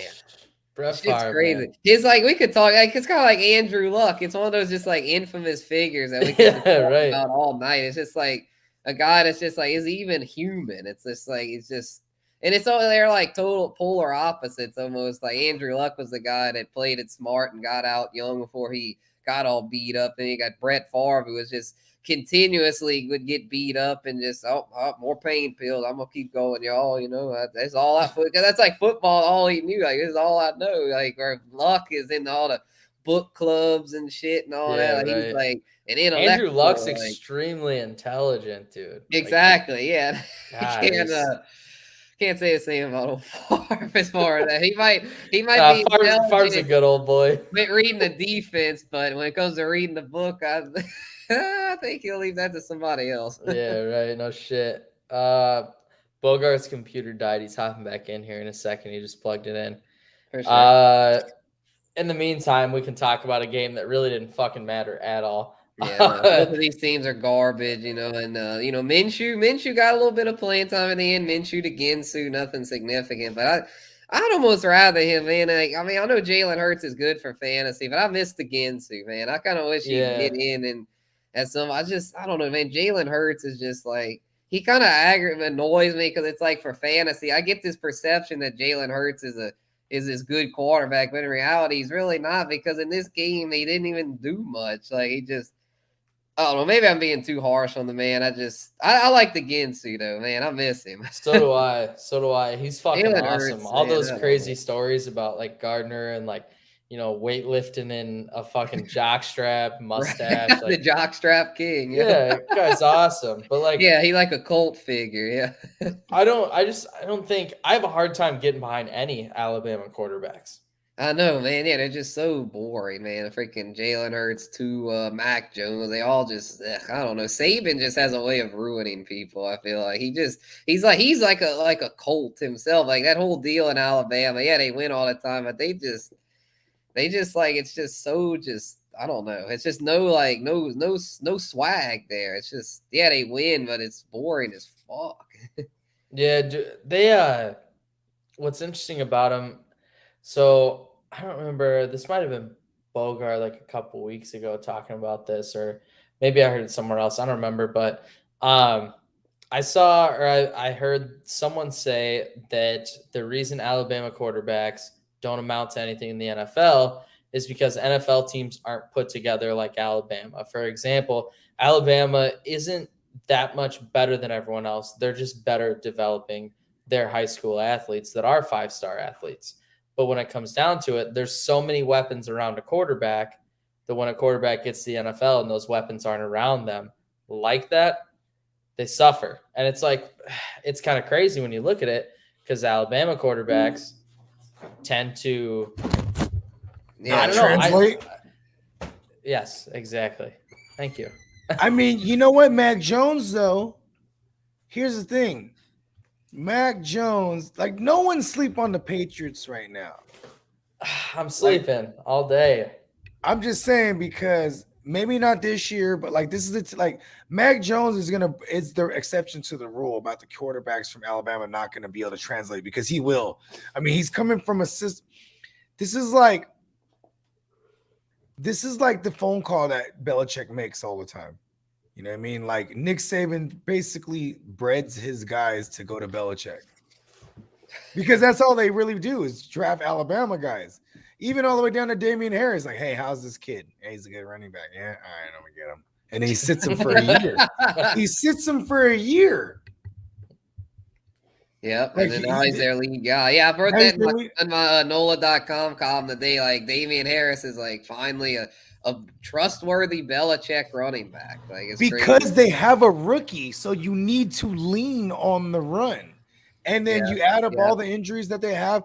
That without like if James White was there, maybe it's a little different. But James White's not there, so they're just a power. And even before they cut Cam Newton, this team was going to be a power run team. You know, they built it to be like that.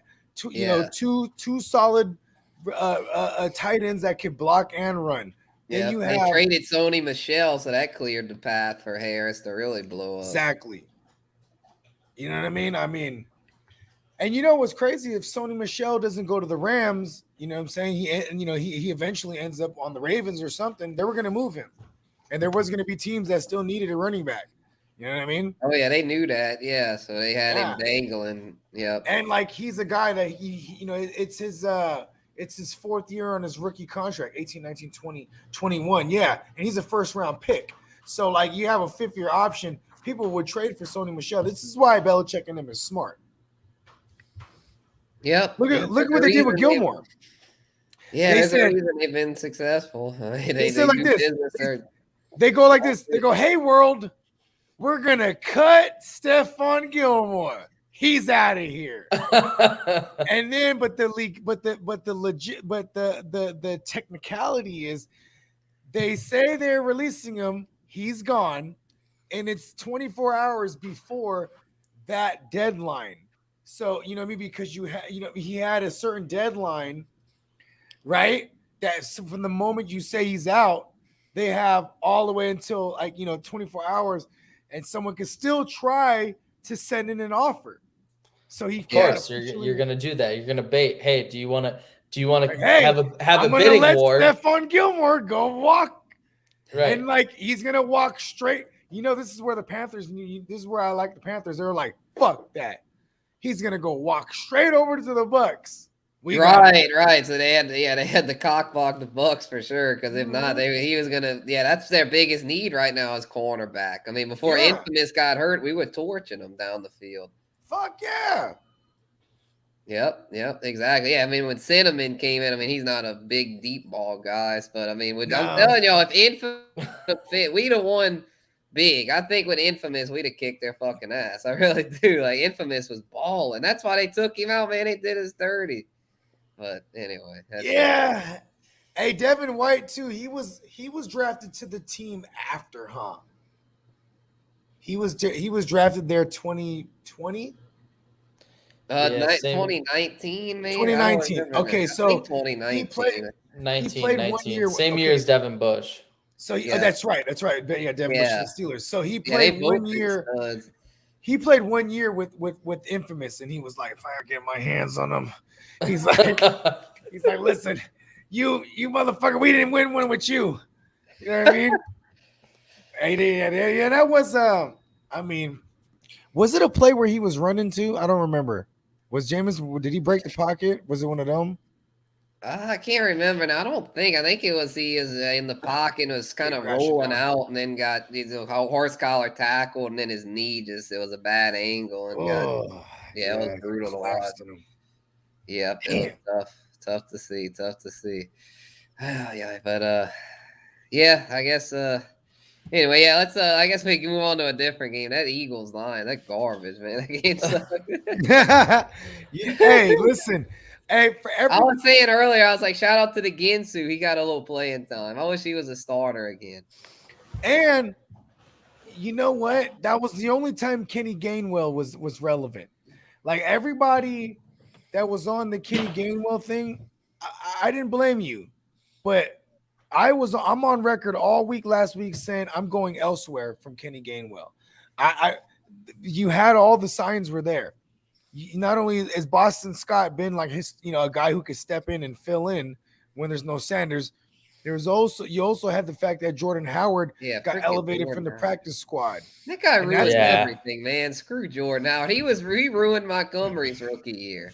That dude ruined everything. Hate that guy. I mean, no. He ruined. Jordan Howard. Go away. Retire. He was with Sanders. He was with Sanders the rookie year.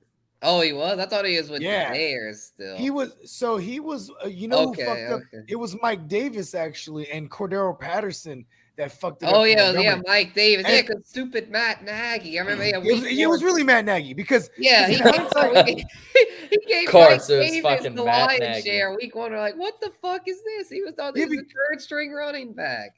because what's his name? Montgomery, his rookie year, he still had 1,100 all-purpose yards. You know what I mean? Or Yeah, damn near 11. It was like going. 1080 Yeah, or he something got like that. going. Like, Yeah. yeah. So it was just where we drafted him. You know what I mean? Like the Yeah, hype we was so drafted big. him too high. Yeah. Yeah, we drafted him too high. So motherfuckers, they were hot about that shit. I actually need David Montgomery in a real way to come back right now. Yeah, I have a ton of David Montgomery. Same. Yeah, like I have too much David Montgomery. The value was too good, and he was producing. He was exactly as advertised. That injury really, and I mean, what's the saddest part about it is that, like, you have someone like Herbert who's just phenomenal right now. You know what I mean? And yeah, I don't think they need to rush back David Montgomery because of Herbert doing so well. You know what I mean? Yeah. Sure. I'll be right back, boys. Yeah, because Damian Williams was supposed to be the guy, and then it just, and when I went down the Khalil Herbert rabbit hole, like I didn't realize how dope he was in college too. Like the kid was dope. Like, yeah, running backs. I mean, obviously landing spots are crucial, but like, these highly touted running backs, if they land in backup spots, you know what I mean? Like, those are still guys that you just got to keep an eye on. You know what I mean? for sure, no doubt. Speaking of which, go ahead. 49ers Bears game. What'd you think?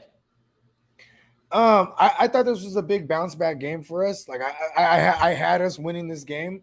I also had our defense as a streaming option because, just that Chicago offensive line is Swiss cheese, man. Like this guy takes sacks. Yeah.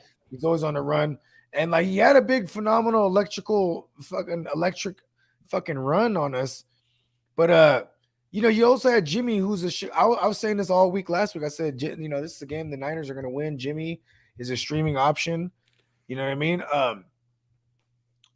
He's from Chicago, man. I mean, he's not from Chicago. He's from outside of Chicago, but this was his favorite team growing up. I expected us to beat them. Maybe not kick their ass, but, especially with no Khalil Mack, I was like, oh, we're going to win this thing. Yeah, it was, I mean, Jimmy G looks solid. Justin Fields is one of those guys. You see flashes of college Justin Fields, but that offensive line is just it's too fucking bad. The play calling's bad. Everything's bad. Yeah. You know what I mean? Here's another thing too. I just want to veer off just for a quick second, man. Jimmy's gonna be one of those guys that ends up somewhere and people are gonna be like, "Fuck, I got Jimmy." You know what I mean? Like the Steelers or the Broncos. Like he's gonna be like the third option that, when they're playing musical chairs, he's gonna land somewhere. I would take him. I mean, he's a guy that could run a system. You know what I mean? At this point, I mean, what's the difference between him and Big Ben right now? They're gonna go short, and then at least Jimmy could attempt to uncork a big one down the field. You know what I mean? Yeah, I mean, it's the big play threat that at least you have. Whereas, obviously, we talk about all the time with the Steelers right now. It's pretty easy. You put 8 guys in the box, and you're pretty solid. Before this was kind of like par for the course last year, where like Big Ben, the first possession of the game, they're gonna try to stretch the field. Like that used to be the thing. They like even on first down, we're going to Claypool on this, or we're going to James Washington deep, or even back in days, we're gonna go to Martavius Bryant deep. Like the first play of the game, even sometimes, like that was just a thing they would do. They don't do that no more because they can't. Can't. You know what I mean? Nah. And then like I think even last year it was like, okay, I gotta do it in the beginning of the game because then it takes me to muster up all my strength to get that big play down the field. And they're like, all right, that's it. We took our shot. Everything's short. Our one shot. Right. That's all it takes, one shot, man. But yeah, no, 49ers get a big dub. Shout out. 4-game losing streak. You know what I mean? Yeah, we got Arizona next, bro. Let's go. Keep the streak going. AZ next. Next one. New England beats the Chargers 27-24. I think that game wasn't as close as the score showed it. No, it wasn't. That game was like really the Patriots had that game all day. Yeah. And here's another thing: you could run on the Chargers. This has been a thing since last year, the last couple of years. You could run on the Chargers, and there was a bunch of big runs from Damian Harris. Would have had a bigger game. I actually lost by a margin of 8 points in one of my leagues, where Damian Harris had a 60-yard house call that they called back, and that would have won me a game. That pissed me off. But it was just, there was yeah, man, everyone can run on the Chargers. When if you could own time of possession on the Chargers and play with some remnants of a lead, you're gonna be all right. I think we saw a lot of rookie head coach mistakes here too. Like as phenomenal as Staley was shooting out the gate, and people are starting to figure him out. Well, I think, and this is my opinion, and I've tweeted about it before. I think Staley mismanages games entirely, dude. Yeah, like that Kansas City game stands out to me time and time again. Like, why? Why go to the end zone? 4th and 9, right? 4th and 9, playing with the lead. They're on their own 40. We're going for it. And they get a touchdown there. Right. You know what I mean? Like, that's extremely risky, but it paid off. Those things have fallen their way, right? Yeah, but as opposed to historically, things don't fall the Chargers' way.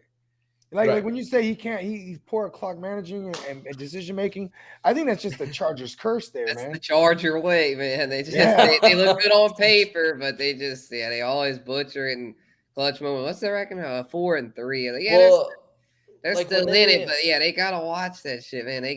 They could have been one of the best teams in the league if they win that game. They would be like right behind. Like, they're behind fucking the Raiders right now. Right. Yeah, they beat the Raiders head up. They beat the Raiders and but record wise. But they're behind. Yeah, they're behind. Yeah, the Raiders are 5-2, and they're I think they're tied. And they're only a half game ahead of the Chiefs in Denver. Yeah, and they're tied they're tied for number 1 in the division because within the division they both have division wins. The Chargers beat the Chiefs and the Broncos. As far as divisional record, they're first because the Raiders are 1-1 maybe. Yeah, 1-1. The Chargers are 2-0. Yep. Yeah, that's crazy. It's just one of those things. Like I said, that Kansas City game stands out to me because I tweeted about it. I was like, wow, that's poor game management. And of course, one of my buddies that's a huge Chargers fucking fan tweets back at me and he's like, oh, seems like it worked out. And he's like, gotta win. And I was like, okay. That's the winning formula. Yeah. I was like, dude, it wasn't a situation where I was trying to talk shit. Like decisions, get lucky, and if you win, it was great. That's the difference between a casual fan. See, what's funny is a lot of people that claim to be diehard fans of said teams, whatever team they're diehards for, right? A lot of times those are the motherfuckers that aren't realistic. You know what I mean? Yeah. Like Cowboys fans. You talk to a Cowboy fan, we're going to the Super Bowl. I told you. See, right now they're like, I told you. You know what they said? Man, we don't even need Prescott right now. Look at Cooper Rush. Like these are those guys. Yeah, right. Like those are fucking idiots. You know what I mean? Like we were just talking about the Niners game. And listen, the Niners beat the Chicago Bears. I'm not like, whoa, we're on the right track now. No, I'm a realist. I'm a diehard fan, but I also could see I could call a spade a spade. Yeah, exactly. I mean? A lot of people they live in a fantasy land. I don't think the Chargers are fugazi though. You know what I mean? I think what happened to them is they encountered Belichick, who just went and pulled the folder from last year. Yeah, it was like, oh yeah, we already, we know this guy. You know what I mean? Yeah, they did. Actually, I gotta give the Chargers credit. They played. They played the Patriots a lot better than they did last year. Last year, the Patriots steamrolled them. Herbert, this year, I mean, they at least moved the ball somewhat. I mean, came within a field goal. Here's the thing, though. That game, when you watch that game, it's not as close as the score said it. You know what I mean? Like, it was I'm thankful for the garbage time that we got from out Yeah, of I'm just Herbert. saying they did better though. I will say. I mean, yeah, they got dominated from the start, but they did play. They didn't just fold up and do nothing like last year. Patriots covered though. Oh yeah, did. they would have underdogs. Yeah, I missed that one on my weekly picks for work. I was like, I think the Chargers. I think Herbert's gonna outdo Belichick this time. But I guess that was stupid because Belichick had such a wide margin over him last year. I shouldn't have figured they couldn't have closed the gap that much. But oh well, Yeah. I like Herb, man. I can't stand fucking Belichick. Probably that was part. I fucking hate Bill Belichick, my dude. heart was. It's funny because I love Bill Belichick. I love him. Is he You a can't be that Sagittarius? Nah, No. I just respect. I mean, yeah, I respect him, but I don't like him. I mean, it's like Saban. It's like I don't like either. I mean, they piss me off. They're just so ugh. Bill Belichick and Nick Saban are the same person. Exactly. Basically. Yeah, they really are. There's make Saban and there's Satan. Right? Pretty Oh much. shit. Pretty much. Let's move on to another fucking pointless game. Seattle dominates the literally the Jags. Yeah, I want to say something. I like Dan Arnold, man. Yeah, Dan Arnold. Tight ends are so bad to find. He's alive. And Dan Arnold's alive, bro. And what's dope about it is like, here's a guy that you had to have all these injuries to happen, and then they had to go and trade for a tight end because what does a rookie QB need? A tight end he can lean on. James O'Shaughnessy wasn't going to do it. Yeah, he wasn't going to do it. Tebow wasn't going to do it. Right, right. Yeah, they traded for Dan Arnold. Tebow wasn't going to do it. Fuck. Freaking Herb, man. What an idiot. What an idiot. That's yeah, he really is, man. He's destroying Trevor Lawrence's rookie season. Man, I've given up with Trevor Lawrence, man, as far as having any relevancy as a rookie. I hate to say it, but I still like his long-term future, but his rookie year Herb is just shit on it, man. I'm just resigning myself. He's gonna have just a shitty rookie year because that system is just terrible. And it's not, they're not showing anything promising for like free agents to want to go there as a draw next year. Like that's gonna be the spot. Fire Herb. They're gonna have to fire him. If they players that land there in free agency is because that was their last option to people to give them money. You know what I mean? Yeah, exactly. No one's going there like, no one's gonna go there and be like, I'm gonna take a fucking team friendly deal because I'm gonna go here and compete. Right. Yeah, the Jags are the classic team. They offer they always secure the free agents. They give the free agents the big bag that like they give them. That's the only way they'll go there. Yeah, that's where they can't refuse. They don't get any team friendly. They overpay the guys that are these so-called good free agents, and yet the Patriots can sign a player for $15 million less and have him be just as productive. Well, with Tom Brady, they were able to do that. You know what I mean? Nowadays, that's Tampa Bay is that team, and so listen, you know who's going to be? That's a good point. Yeah, the Patriots had to pay up this free agency. Fuck yeah, they did because ain't nobody want to go there. Yeah, because play with Cam Newton, fucking Belichick. Freaking. See, here's another thing. Himself. It's you got what's his name? The Rams are going to be one of those teams now too. People will go to the Rams for cheap. This is going to be like the Saints. People are going to my Saints for on team friendly deals. You know what's crazy, man? The Kirk Cousins and all these other options, they start to get more interesting going to the Saints now.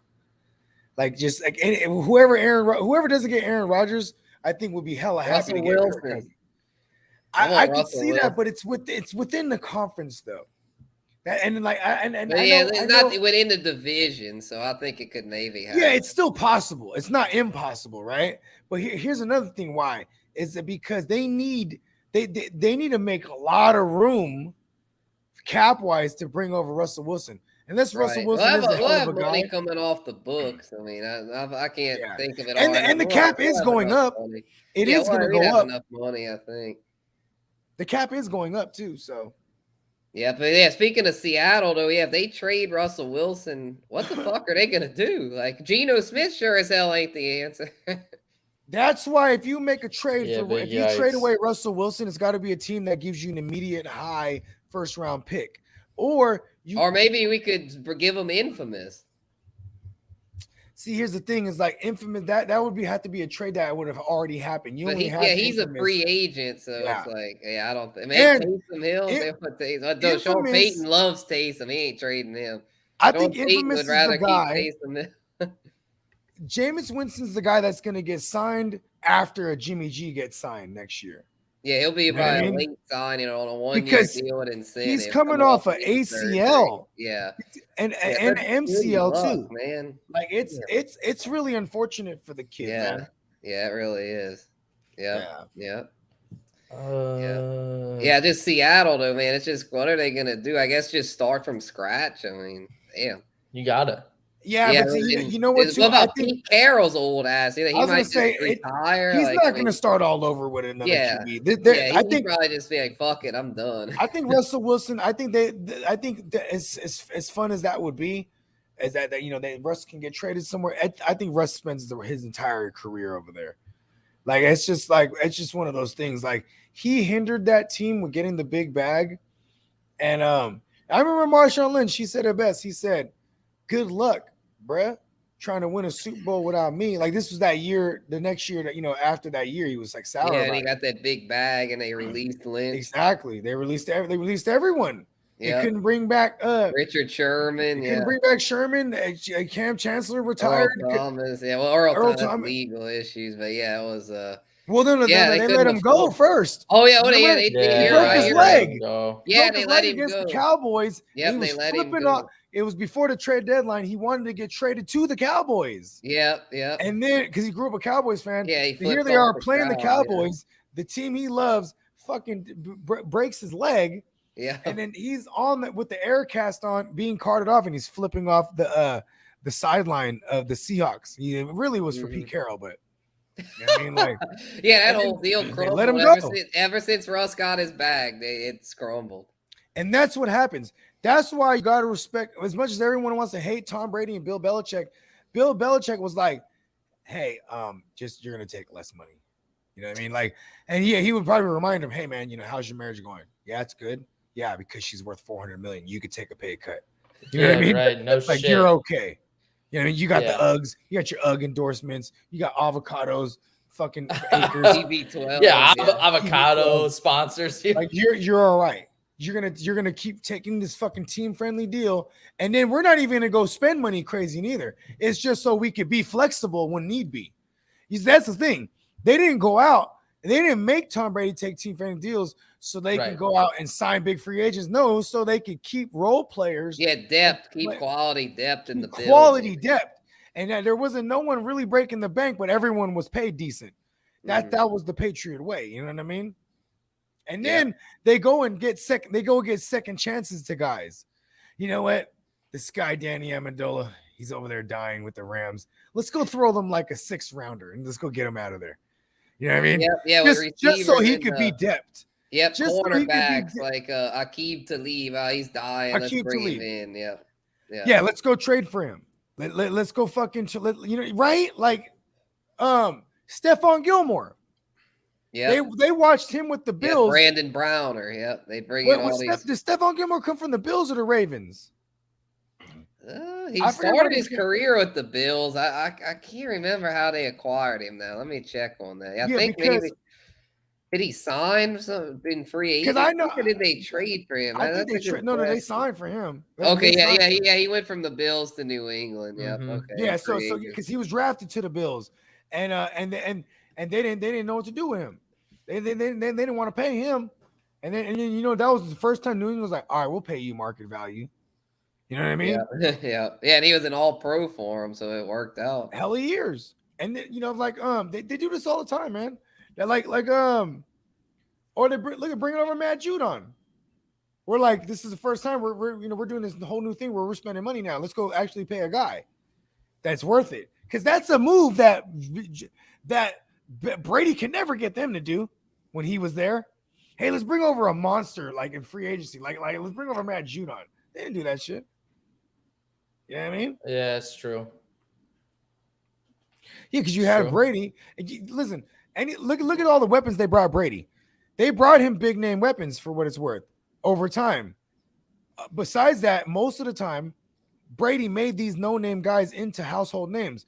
Now look at the big names they brought over, like Randy Moss, right? It took Randy Moss with the Raiders wanting to quit, where they were like, Yeah. all right. And then remember, Randy Moss was like, not They a team always player. buy low. They always buy exactly. low. The And then you get Josh Gordon. They're like, hey, look at that. We got you, Josh Gordon. They're like, you know what? Get you Antonio Brown too. You know, it's always got to be some fuck shit. Get him for the low. Get him for the low. That's how they do it. Get him for the low. That's why I like Belichick, man. Well, yeah, I respect him. Yeah, I respect him. I don't know, because he's such a grouch and just such an asshole. Yeah, I'm annoyed by it. Exactly. What did he's a curmudgeon for sure. He's a curmudgeon. What did you think? Like you would be more happier winning? Like you're a winning ass motherfucker. You ain't happy? Fuck no, he's not. Because this is all he knows. Like,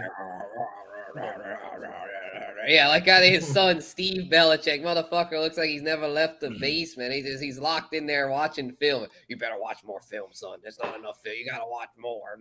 They have their own language. Whenever people come around and just start talking, like it's like a different language.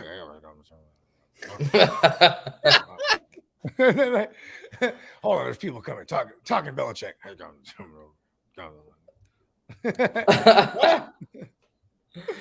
Oh fuck! We all started spinning. Oh man.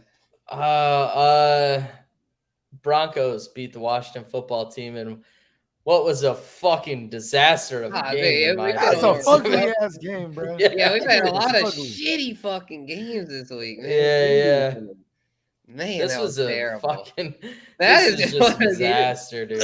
just you get the rock back on a fucking INT, you fumble it. Oh man, Taylor Heineke versus Teddy Two Gloves, man. Those guys. I thought they both might be decent streaming options this week, but especially Teddy being how bad Washington's pass defense is. But damn, neither one were worth a shit. Dude, this game reminded me. I don't know. Justin Fields, Jimmy G. That was the shootout of the week. I don't know if you guys know who this guy is, but I watch his videos. His name is Mr. Go 30, and he pretends to be like a football coach going over film. And he's always like, Davis is always like his fake player that he'll like point out. He'll be like, moment's too big for Davis here. Oh, I'm pissed on my leg. This guy's a better athlete than me. He blows by me. You know, what are we doing? And he's like always chewing gum. Dude, I hope he does this game. Because this game, all I could think about was him being like having a laser pointer circling the screen, being like, all right. And this guy just blows by me. Oh, moment's too big. I fumble the ball here. And I give the ball right back. And all of a sudden, like, dude, he is fucking hilarious. And I hope he does this game because that's all I was thinking about while watching this game. I was like, oh, there's Davis. The moment's too big. I'm going to let go of the ball here. God damn. Yeah, I don't know. Yeah, you know what's crazy too is Teddy, like, listen. Teddy B, when you watch him play, they're like, damn, they're going to make a trade for one of these quarterbacks. Like the Broncos are and like, here's another thing too, man, is they're going the other way on defense. Like this is going to be funny because Vic Fangio is a defensive-minded head coach, and he's not going to have a good defense. You know what I mean? Like this just always happens to these guys, man. Like look at Sean McDermott. Last year, their defense was like on the fence, bro. They really got it together this year. Like, outside of that, what other defensive-minded head coaches are there out there? You know what I mean? Obviously, there's Belichick. His defense is all right. You know what I mean? They got a handful of Salah as the Jets' defense. Yeah, but come on, they're a couple years away. But yeah, exactly. Yeah, they don't really have any. I don't know. There's not really many that come to mind, but. Oh, shit, who am I thinking of? There's somebody. Mike Zimmer, his defense sucks. Yeah, like Mike Vrabel. He was a defensive guy. There you go. But I think they're better coached than they are like what they. Like they're kind of like the Patriots to me, where like they have decent personnel, but they're just like they're better coached than anything. You know what I mean? They don't make a lot of mistakes. Right. Like Arizona actually has good personnel, but like I don't think they're coached that great. Yeah, I'm not a Kingsbury guy. I was saying earlier, I think they're Fugazi. We talked about him as the first. Kingsbury is one of those offensive-minded guys. He comes from the Mike Martz air raid, like you know what I mean. Like that's his cloth. Yeah, you know what I mean. that's his elk, right? That he comes from. But you have Vance Joseph, that's the defensive coordinator. He comes from the Mike Zimmer coaching family tree. So they're like ultra aggressive up front. And it was like I had Green Bay winning that game easily. And they did win it easily. I don't give a fuck if they're without Adams or whatever. Like this is the type of defense that Aaron Rodgers shredded up religiously with because that defense system is with the Vikings. You know what I mean? Yeah, he'd have really shredded him up if he'd had Adams. I mean, the only reason he didn't was because it was somewhat close, but I mean, it was just kind of like, it was one of those deals where Green Bay is the better team. If they weren't shorthanded, they'd have won by multiple scores. And for what it's worth to Arizona, I mean, like losing JJ Watt, he was a big difference over there. You know what I mean? Yeah, that hurt, and Hopkins was banged up. But yeah, really, JJ Watt. I mean, that changes the whole thing. And he's probably, he's probably like out for the season or whatever. So yeah, he's done. He's done for the season. Yeah, that's what I'm saying. That's they're fugazi. They're not going nowhere, bro. They're not going nowhere. That team, they were decent too. They had some decent red zone defense, but you could chalk that up to like Robert Tonyan leaving the game early and goddamn no Devontae Adams. You know what I mean? Or Lazard. Yeah. Right. Yeah. Freaking Randall Cobb had to catch a couple touchdowns, and he's definitely had 3 red zone guy. He almost had 3. He would have had 3. Oh, there was one like he dropped. Yeah. Gotcha. Yeah, that was the game. That was Thursday. That was when I was faded Nola. New Orleans. I was watching it in the bar in New Orleans, and I was just kind of like, ooh, okay. I was like, yeah. Ooh, I was like, yeah. That's I didn't have too much fantasy on the line, so I wouldn't. That's probably why I wasn't super locked into. I was just kind of like, whatever. I didn't really have. I have so much Kyler Murray, man. Like it's horrible. Yeah, I only have one Kyler Murray, and I'm doing really bad in that league, so I wasn't that into it. I was just kind of like, whatever. This league fucking sucks. Anyway, I had Adams in that league too, so I was like, Adams is out. Murray shit in the bed. Fuck this league. You know what sucks too is like I'm a willing and dealing motherfucker, and like I held on to Murray like when I probably could have traded him like at his height. And I got things for him, you know what I mean? Yeah, I should have traded his ass, man, because now in that league, I'm hurting for depth. If I'd have traded him, I could have offset my people would Chubb overpay. Injury, Devontae Adams, AB. I've had all kind of injuries. I have plenty of teams. I have teams like you know what's crazy? What fantasy is becoming to me now this year, following last year, like this year so far, and then all entirety of last year. It's really about like surviving because of health. Like if you have a survival, if you have a healthy team, you're probably doing better than not.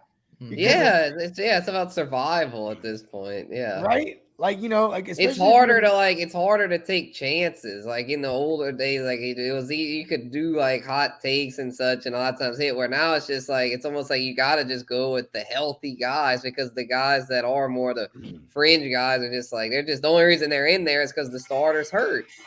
Yeah. Hold on, fellas. I'll be right back. All right. Yeah, it's just that's a great point Bogey brought up, man. It's literally like survival mode. Like in a way, it almost makes it easier to set your lineups because it's usually less decision making. Usually the decisions are pretty cut and dry. It's usually like just dude, like in one league, man, I got fucking 5 guys injured. I'm just gonna play my 7 healthy guys and hope for the best. Right, exactly. It's just like fuck, man. And then you go to the wire and you try to get cute and you pick up goddamn I'm just throwing it Jalen Reagor, for example, and he does nothing. So it's like fuck that. I'm not trying to dumpster and Jalen Reagor's hurt now too. Yeah, that's what I was saying. Yeah, I think my current dumpster dive quest has me on waivers. I'm going after Van Jefferson and Devontae Parker. So. Oh, dude, I picked Van Jefferson up 2 weeks ago. Yeah, I'm thinking those might he might be able to put a little lipstick on that pig. Like I think that team might end up okay because Van Jefferson's starting to emerge. They cut Deshaun Jackson, so yeah, maybe it won't be so. But it's just my point is like it's just. Fuck, man, especially I gotta say in the experts leagues, man, that's my dynasty league. Like in these experts leagues, those like I'm like almost like it's scary how thin the waiver wire is. It's scary. That's the only way I can describe it. Scary thin. It's so thin to where it's like the best available player is projected to get less than 10 points. Yeah. It's fucked, dude. It's so terrible, fucking garbage. It's literally like, and it's like they're vultures, bro. It's insanity. Like with Adrian Peterson. I'm like, all right, let me see if I can get Peterson. Oh, he's gone. He's vulture. Like, it's like, what is this shit? Like, man, this is just like, this is like real life, like Wolf of Wall Street shit. Like this is nuts, man. These people, like, they don't, like, it's getting like, Lord, y'all, like, I thought this was for fun. Y'all treating it like it's life and death. Yeah, right. No Holy shit. crap. I mean, I'm not hating on people for wanting to win, but damn, it's like, fuck, man, some of these people, it's like they spend their whole life refreshing their shit and go, and then if they see, then they gotta go make, it's like, oh, man, I don't know, dog. I like it, but I feel like some people have almost like, and I'm a degenerate my damn self, but I feel like there's a whole nother level of degenerate that I've honestly have Yeah. no interest in reaching, because I feel like that's the point to where it's like all your whole social life would then just like be non-existent, and I'm not, you gotta have a balance to have a healthy life. Yeah, right. No shit. No shit, yeah. dude. I know we already talked quite a bit about the Vikings and Cowboys, but any last takes on this one? Dallas comes out 2016. Yeah, I mean, we talked about Cooper Rush, big ups to him. Zeke was okay. He didn't do a whole lot, didn't find the end zone, but he still got his workload. My main takeaway from this is just how shitty the Vikings were. They had a golden opportunity to take this, and they fucking sucked. They fucking were terrible, man. They didn't do shit. Kirk Cousins, primetime Kirk, once again, shits the bed. Garbage. I mean, freaking Justin Jefferson does nothing. Like, just, man, what the fuck, dude? I mean, I will say, though, Adam Thielen did good, and Tyler Conklin, he's been one of those just steady Eddie tight end guys, not that great, but kind of like Dan Arnold, he's getting targets. He's pretty decent. So, I mean, but overall, though, this just tells me the Vikings are pretenders. Like, this was their chance to really showcase that they're contenders, and they didn't. I'm tired of them, man. I'm glad they suck. I mean, I don't like the Vikings, but the bottom line is they're like the Bears. Them and the Bears are kind of similar in that their head coaches are holding them back. Mike Zimmer, he's not quite as bad as Nagy, but I mean, he's not a whole lot better. Mike Zimmer is not cutting it. He's the league's passed him by. He's out old school, outdated. He's not the answer. They got to get something new going on over there. The Vikings, if I were them, I'd be tempted to just clean house, let Kirk Cousins go, fire Zimmer, and just start from scratch. Because, I mean, that team, they're the definition of, they're mediocre. They are a mediocre football team. And if you're a mediocre football team, you've got to look yourself in the mirror and be like, look, we're mediocre. What are we? But behind that, well, yeah, we're mediocre right now, but what is our true identity moving forward? If we keep this core in place, do we have potential for growth, or are we going to go down the shitter? And I feel like if they keep kicking the can with this current group that they've got, it's going to get shittier and shittier. So it's better off to just start over and then try to grow with a new group, because this team fucking is just, they're mediocre. I'm not going to say they're trash, but they're mediocre, bordering trash, because they're not okay growing. With being mediocre too. They're not growing, and they're not gonna grow with Mike Zimmer and Kirk Cousins. They are what they are, and they're just gonna progressively get worse if they don't make changes. Man. They're perfectly okay with being mediocre. It seems like there is no growth there. It's like, yeah, we're not really that great, but we're just gonna keep on keeping on. They peaked whenever they knocked my Saints out in 2019 with the bullshit Kyle Rudolph push off. They peaked there, and ever since then they fucking sucked. And then that's the best they'll do probably with Cousins and Zimmer. A wild card round bullshit overtime win. Hope you're proud of yourself, Kirk. Hope you're fucking proud of yourself. Go steal somebody else's money. I guess he'll take the goddamn. I hope he takes somebody like I hope he takes like the. I mean, I don't totally hate the Broncos, but I kind of like if he take their money. But just take somebody's money, just not my Saints. Bogart mentioned Kirk Cousins and the Saints, but please, hell no, I don't want that. I would rather bring back Jameis Winston on one leg than deal with Kirk Cousins bullshit. Last game here. This is the last game, and this is interesting because I pose a question as well. Kansas City barely beats the Giants 20-17. Is something wrong in Kansas City? Oh, most definitely. Something's very wrong in Kansas City. It's that the league's adjusted to their shit. They're not fooling nobody no more. It's clear. The league knows what they're doing. There was a blueprint game that got brought up on the post game show last night, I think by Ryan Clark, one of the dudes on there. They were saying like last year, the Atlanta Falcons, believe it or not, of all teams, blueprinted the Chiefs and shut them down in a game late last season. And they've looked back on it ever since then. They have not been the same on offense. They broke it all down. I forgot all the specific X's and O's involved. But basically, the point is Kansas City has been figured out. They're no longer the dominant juggernaut that's going to come back from a 21-0 deficit like they did that year against Houston in the playoffs, where you're just like, wow, you can never bet against Mahomes. He could be down 40-0 and he still has a chance. No, those days are done. This team is now a team that's just they're just a team that's broken right now offensively. They've got no running game. They just throw. They've got no defense. The only reason they won this game is because the Giants have injuries all over the offense. No Saquon, no Kenny Golladay, no Shepard. He got hurt again. So, I mean, they won in spite of themselves. They turned it over a bunch. I mean, it's just one of those ugly-ass games. And I tell you what, if Kansas City – I'm not giving up on Kansas City, though, because I feel like this. Patrick Mahomes is still an elite quarterback. Patrick Mahomes did not all of a sudden forget how to play quarterback. This is just a classic example of the league catching up. I mean, a lot of quarterbacks have had phases where they've struggled. I mean, shoot, even Breeze, Brady, Manning, I don't know if they've – this is a pretty prolonged struggle now for Mahomes, but even as great as those guys were, they've had 2 or 3 game stretches where they didn't look so good, where defenses kind of had them figured out. But guess what? You know why they're all-time greats? Because they fucking adjusted. They made the adjustments needed. Yep, they made the adjustments, and I'm confident. I'm not too confident in the defense in KC. I think that's going to hold them back. That defense has been upsetting, to say the least. Yeah, it's a upset stomach for sure. But I think Mahomes and company will adjust. They're too talented not to. They will adjust. And they'll be okay at the end of the day. I don't think they're going to the Super Bowl. I think that ship sailed. But I do think, though, that they'll bounce back and have a winning season. I think they could definitely sneak a wild card. I'm not at all writing them off like the majority of people are. I was going to say they're a team that's they're an underdog now. And they're a team that's I'm always going to put money on to upset whoever's favored against them. Yeah, they're going to embrace that underdog role. I'm telling you, Mahomes is going to use this as motivation and bounce back. I don't see him just folding like a cheap suit. But, everyone's latest and greatest. Everyone's like, Mahomes sucks, blah, blah, blah. But it's like, oh, yeah, of course. He's just got too much talent. He's going to adjust, I feel Travis Kelce's hurt, too. Like, he's clearly not 100%.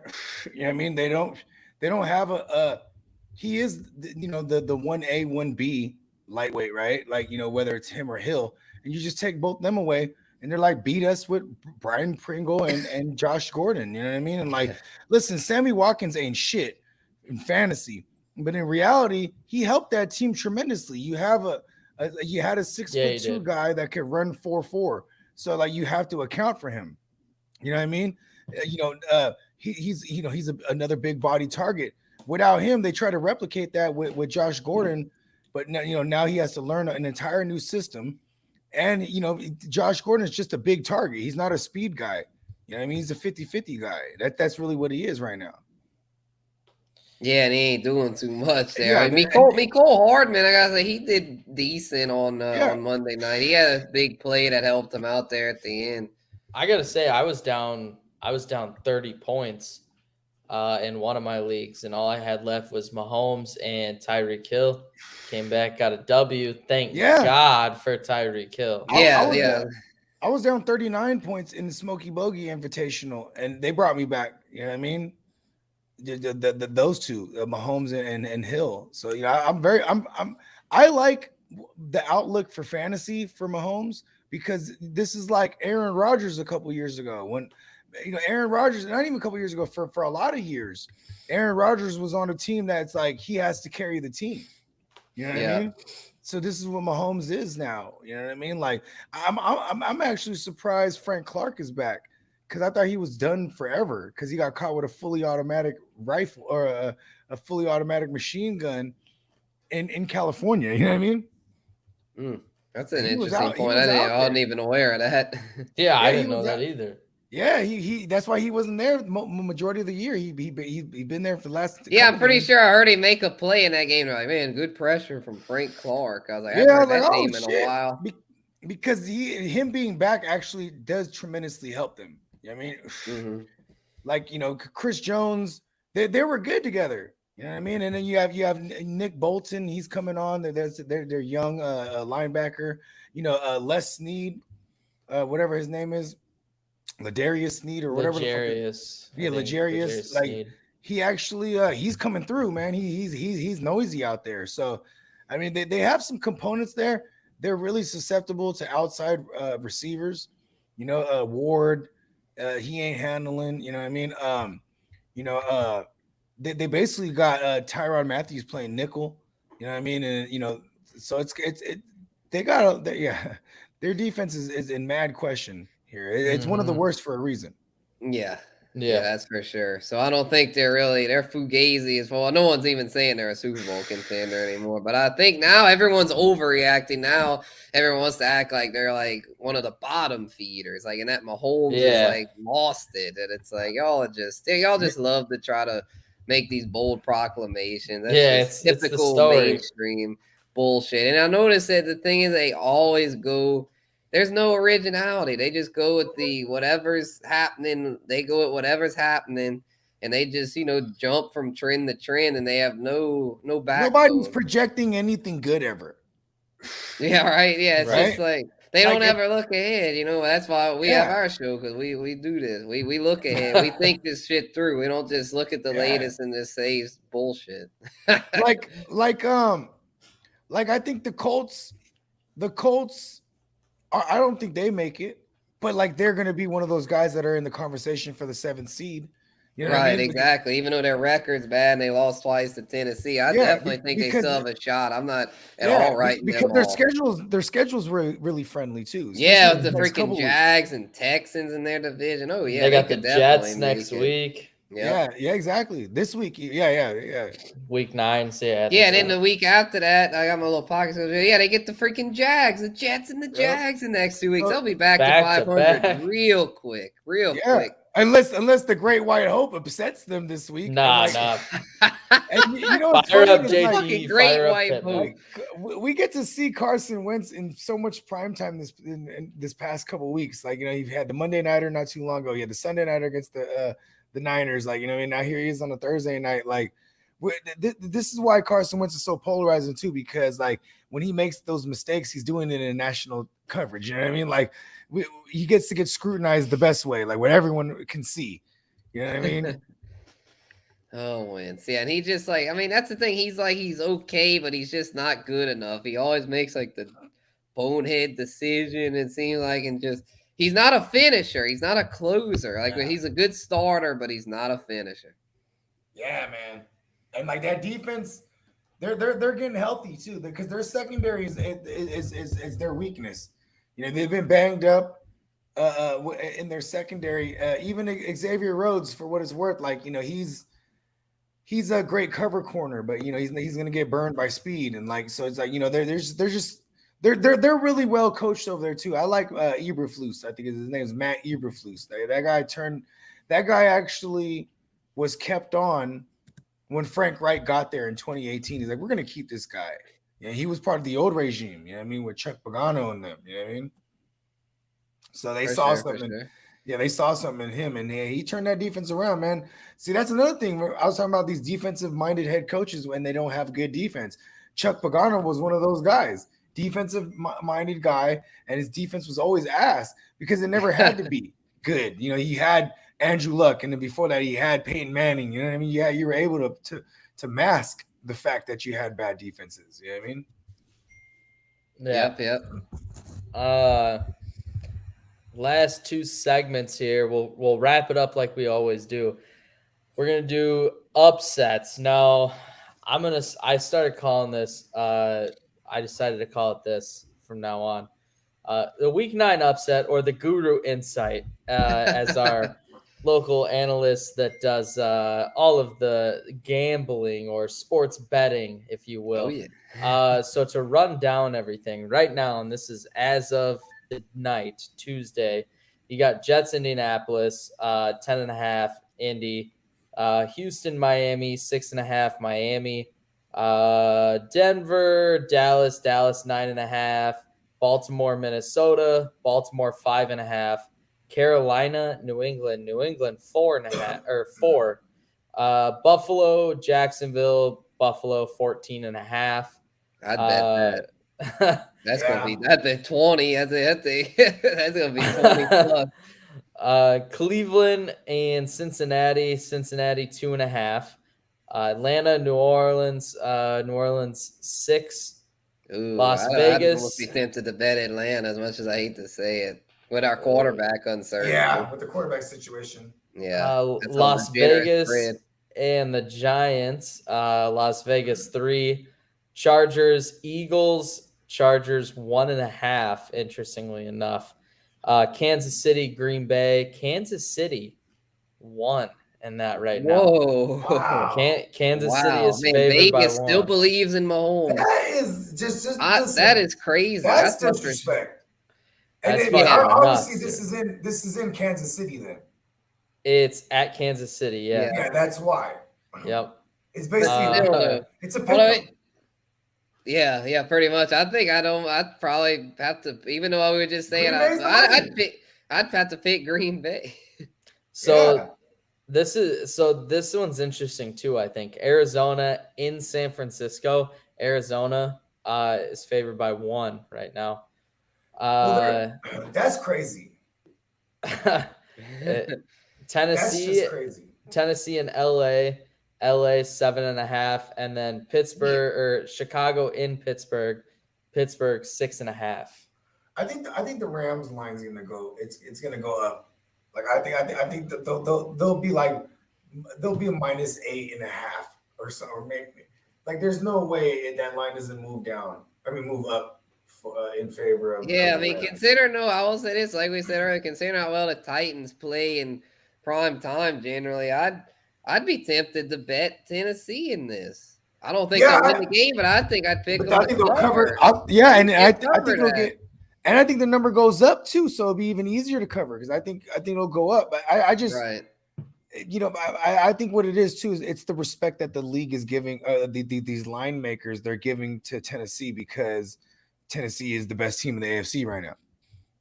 Yeah, well, they say we're not giving them, to me, a whole lot of respect with considering the records with them. Where you'd think that would be more like a 4 or 5 point spread, not a 6.5. You guys know where I'm going with my upset, right? What you got? I'm going with the Great White Hope, bruh. White Mike. Are you serious? The Great White Hope. The Jets are gonna fucking stifle dumbass fucking Wentz, and I love Wentz, but he makes it hard for himself. Bro, 10.5 though. I think the Jets cover that number. I think Carson Wentz. Listen, Carson Wentz, like he gives games away like as much as he can. Like he's trying to get. Yeah. I'm just saying. Like, look, okay, they beat him by 9 points. They beat him by 7. Maybe see it. It's just like the Jets might. The cover. I don't think they'll win, but the cover. Yeah, I'm not saying Jets money line. I'm not going Jets money line. I'm saying the Jets will cover that. But if there was a problem, if I'm going to go the pure upset, right? I should have clarified then, right? I should have said that I think the Jets cover the number, but the pure upset, I think, is the Texans here. Because that's what I was gonna say. Because the Dolphins are so whack, like the Dolphins. Yeah, they're freaking. We were just talking about. Yeah, we talked about it earlier. Yeah, so the Texans I think will cover, and not only cover, but probably win, especially if Tyrod Taylor comes back, because Tyrod's gonna be fresh. And they're gonna fuck the Dolphins up, man. The Dolphins are Romeo Lovie Smith. There you go. Lovie Smith is gonna show this. He's gonna show this sophomore a thing or two, bro. Yeah, yeah, because the Texans usually, they haven't been too good lately. I don't know the last 2 games with the Cardinals and Rams, but I was like, generally the Texans have been a little better, like competitive than people give them credit for. They've been competing with the mid-range teams. Yeah, exactly. Yeah, That's why I respect the Patriots still with Mac this time around with Mac Jones, because they were getting blown out and they had to come back in that game. You know what I mean? And like this, this granted it's a rookie with Belichick, right? But I mean, still, Lovie Smith showed a thing or two that this rookie ain't never seen, that to make adjustments like good coaches do, right? And I think I mean, it goes both ways of how what Brian Flores is going to show, Davis Mills, but there's a good chance it's Tyrod Taylor too. Yep. And we just got the word officially breaking news coming in. Henry Ruggs has been released. Yeah, that was coming. Yeah. No shock there, but just want to let y'all know. And now all his money now. All the monies that he got, whatever his guarantees were, because he was one of those guys that didn't sign his contract immediately when he got drafted in the first round. Him and his agent were trying to make sure they get a good bag being a first round draft pick, right? So he did get a decent bag. And then, whatever he got paid for all the way up to this point, that, he gets that. And then whatever else, obviously they don't need to honor that because that's a breach in contract, getting any kind of felonies type of shit like that. Usually that voids certain monies. And hopefully he didn't blow his money away. Obviously, he's driving a Corvette and not a fucking Ferrari or something like that. So maybe he's being smart with his bread. You know what I mean? I'm just saying that because he's going to need to get lawyered up. You know what I mean? Because now this team, that family, now you're talking about civil shit too. Not only are you going to go to jail, now this family is going to try to take everything you got. You know what I mean?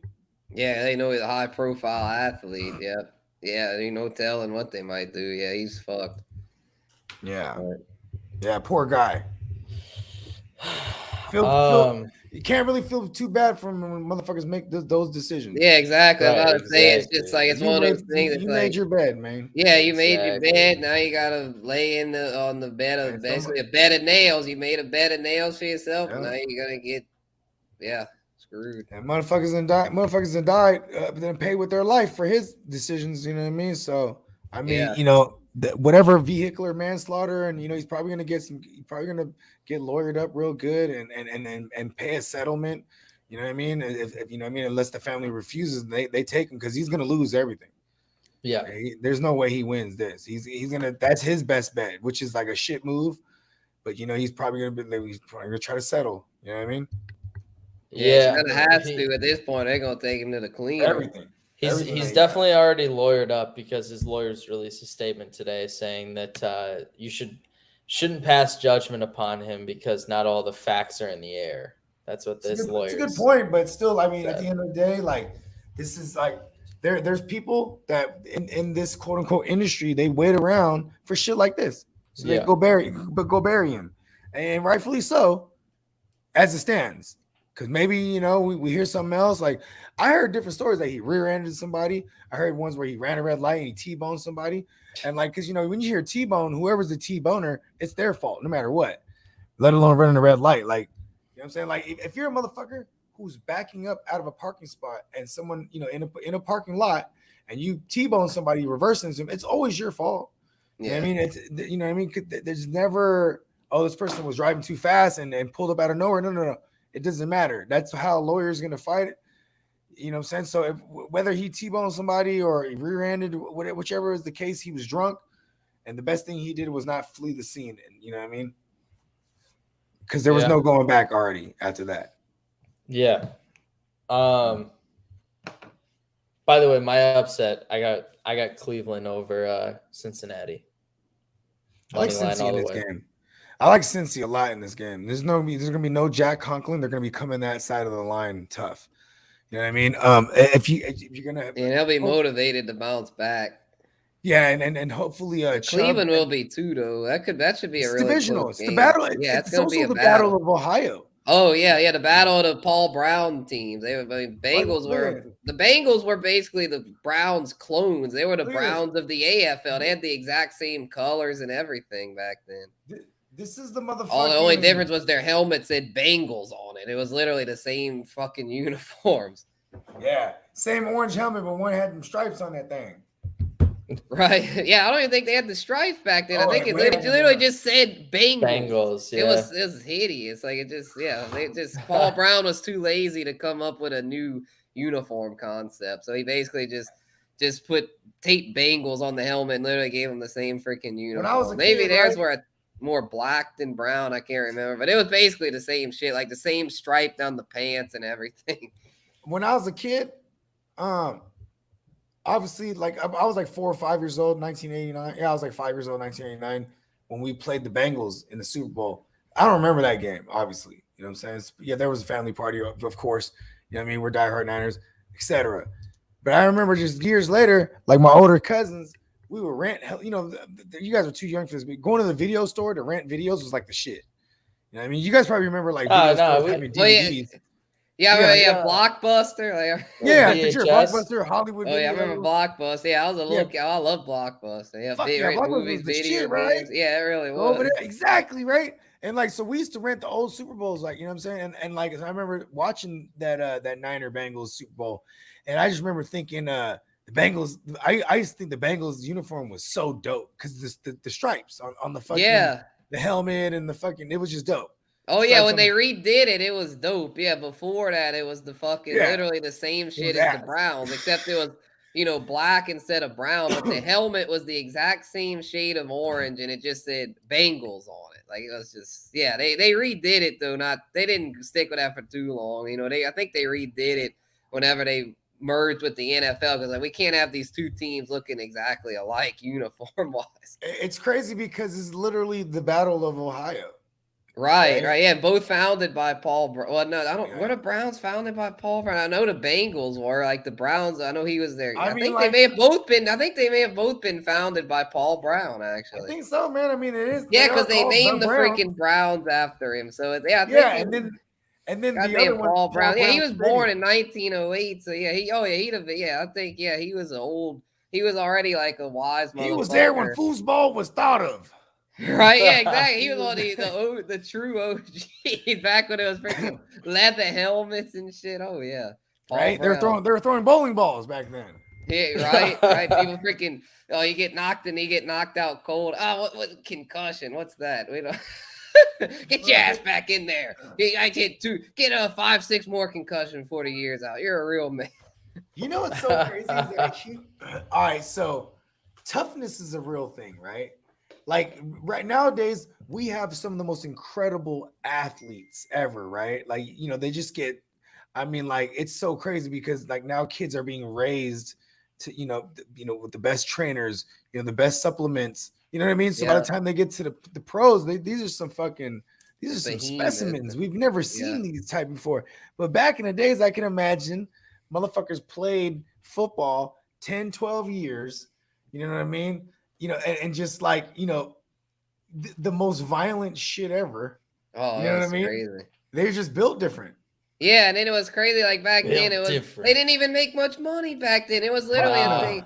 The dude, I was reading this thing, and the dude who won the first ever Heisman Trophy in college, they said he tried to play pro football for a little while, but he wasn't making enough money, so he went and he became a goddamn rubber salesman or some bullshit because he wasn't making enough money playing football. He's like, fuck that, I'm gonna go sell rubber, go sell tires and shit. Like, he just like, fuck this football shit. I'm not putting my body through all this, but I'm not even gonna make any more money than I am as a freaking salesman.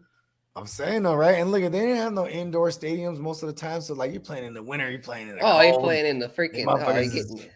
Those motherfuckers were nuts, dude. It was like the old NASCAR drivers. Like, you motherfucker getting one of those cars, you risking your fucking life. Like, that shit was brutal. Like, I've never been to Wisconsin, right? But obviously Blake, that's where that's where he hails from, right? At the at this current moment, right? Bro, it was snowing yesterday. I was about to say like that's just a regular thing over there. And like, think about like when they call it they call it the frozen tundra, bro. And they say like, I remember the Niners, they were talking about when they went into Green Bay. This is a couple years ago when Kaepernick came out, there were no sleeves and shit, and we went in there, we wrecked shop. But anyways, and I remember the Niners saying that like, yo, when you get tackled, like it's fucking like concrete, you know what I mean? Because it's fucking nuts. The ground's hard as a bitch out here. Yeah, like the night, like we were talking about earlier, the night Brett Favre died on the field. They weren't playing at the Metrodome because the goddamn roof collapsed. So they had to play at the Golden Gophers outdoor stadium, and it was freaking cold as shit. And he got slammed down on the hardest rock field, and then he was just there shivering. He looked like a dude that was dead in a blizzard. He was shivering. Oh, he was done. Yeah, Damn. upside down, just like, oh man. I always remember that because I was Oh. thinking, hey, this Brett Favre's finally done. There's no way he comes back from this. Like, this And is sure it. enough, that retirement announcement was the retirement announcement. That motherfucker was done. He The was thigh not coming pads were back sent from to that Canton shit. for good. I think Oh, a couple years ago when he was, because he was obviously going to be a first ballot guy, right? And I think it was like a couple years ago when he got in. I remember him making a joke about that, like talking about like, well, I was thinking about coming back. I was like, it's not, I mean, obviously, because that was the run. He became a meme before the memes. Yeah. Yeah, he was a real life meme for sure. Yeah, with all the bullshit, with the dick pics and this the 20 million retirements. Like you can't make that shit up. There will never be another Brett Favre. That was them He's early one of a kind. That was them early camera phone days too. So it was probably like a really poor quality dick pic on the BlackBerry and shit. Oh yeah. The full keyboard. This bitch is like, I ain't fucking him. The bitch is like, nah, that's one of them. He had one of those pixelated phones dicks. that turned sideways into a keyboard. He took the dick pic, flipped it side. He said, "LOL, what you?" Super Bowl winning Like, dick God right damn! here. If they'd have had the high res back then, I'd have gotten lead. Oh shit! Man. He's that old guy. He's like, hey, Oh, we my didn't God. have no 3 cameras on our iPhones when I was taking dick pics back in the day. That shit was crazy. He's all back in my days. We used to have to describe the dick pic. Like, this is how it is. There's a shaft. There's a head. It's about Yeah, baby. Ready for this shit. 6, 8, 10, 12 inches on a good day. You're full of shit. Wide You're full 80. of shit. Green 80. Oh fuck! Get you in 3-point stance, baby. Here's the dick pic. What you think? Oh, I'm the king of interceptions. No response. And I'm gonna end the interception up in you, baby. Hey, what's funny is like, a lot of these. Lord. He set a lot of records that like required like the only way those records could be beat was like by another longevity QB. And I remember, I remember when Peyton Manning when he broke his touchdown record. Right, I'll make this quick because we got a couple more things to cover before we go, and I gotta go soon. But when Peyton Manning broke, it was against my Niners. This is why I remember this. When he broke his all-time touchdown passing record, he beat it by like 4 too. He tied it. He had tied it like the week before that, and then he comes into the game and he throws like 4 to add on it. So like, there's a video that gets released, and they had it. NFL Network had it ready to go, right? And so they played this video, and it was pre-recorded by Brett Favre, and he was in what are those things when you go hunting, and you're in the thing that's dust in blinds, the the blinds, blind. yeah. Blinds, yeah. So he was in that thing, and he had the camouflage, and he had like he had the whole getup. Yeah. He's like, Payne, congrats. He's being quiet because he's obviously hunting, right? And it was just funny to me because it's like he's actually doing like I bet you he's having way more fun doing that right now. Like Peyton Manning, when he retired, he's like, I love golf now. Like golf's so awesome. Like it's just this other competitive thing you have to do to try to fulfill this void of that football left. You know what I mean? But he was really hot about that. He was probably like, fuck. He probably killed 3 deer that day. He was like, you know what? Fuck this shit. You know what I mean? They're all he sees Peyton in the scope. You know what I mean? He's like, damn it, because you'll never get that record back. You know what I mean? That guy beat it. That's it. That's that was my initial thoughts with Adrian Peterson going to Tennessee. Is that here's a guy that you look at all the teams that he ended up getting shuffled around to. He went to the Saints. They drafted Alvin Kamara. They had Mark Ingram. They traded him away to the Cards. He goes there. The Cards are shit. But he still runs because, Adrian Peterson's like, fuck it. I'm going to add on to my all-time rushing yards because I'm trying to move up this list, right? He goes to Detroit. Before he goes to Detroit, Where does he the go? Washington, He goes to the Washington, and he has a couple 1,000-yard outings for real. Yeah, You know what I because mean? they He just starts lost adding goddamn. on to it. Who was the motherfucker they had to go? Oh, Darius Geis. Darius Geis didn't come through, so they these needed are a both, veteran, and Peterson delivered. But At 1,000 yards. the Cards and the football team, they were shit. Then he goes to another shit team where he's solely The Lions last the year. Lions, where he's just solely just personal agenda. Like, hey, I'm just gonna add on. I'm just gonna keep tacking on to my all-time. And now here he is. He lands on a team that does want to run the ball. That's their identity, and they're the best team in the AFC right now.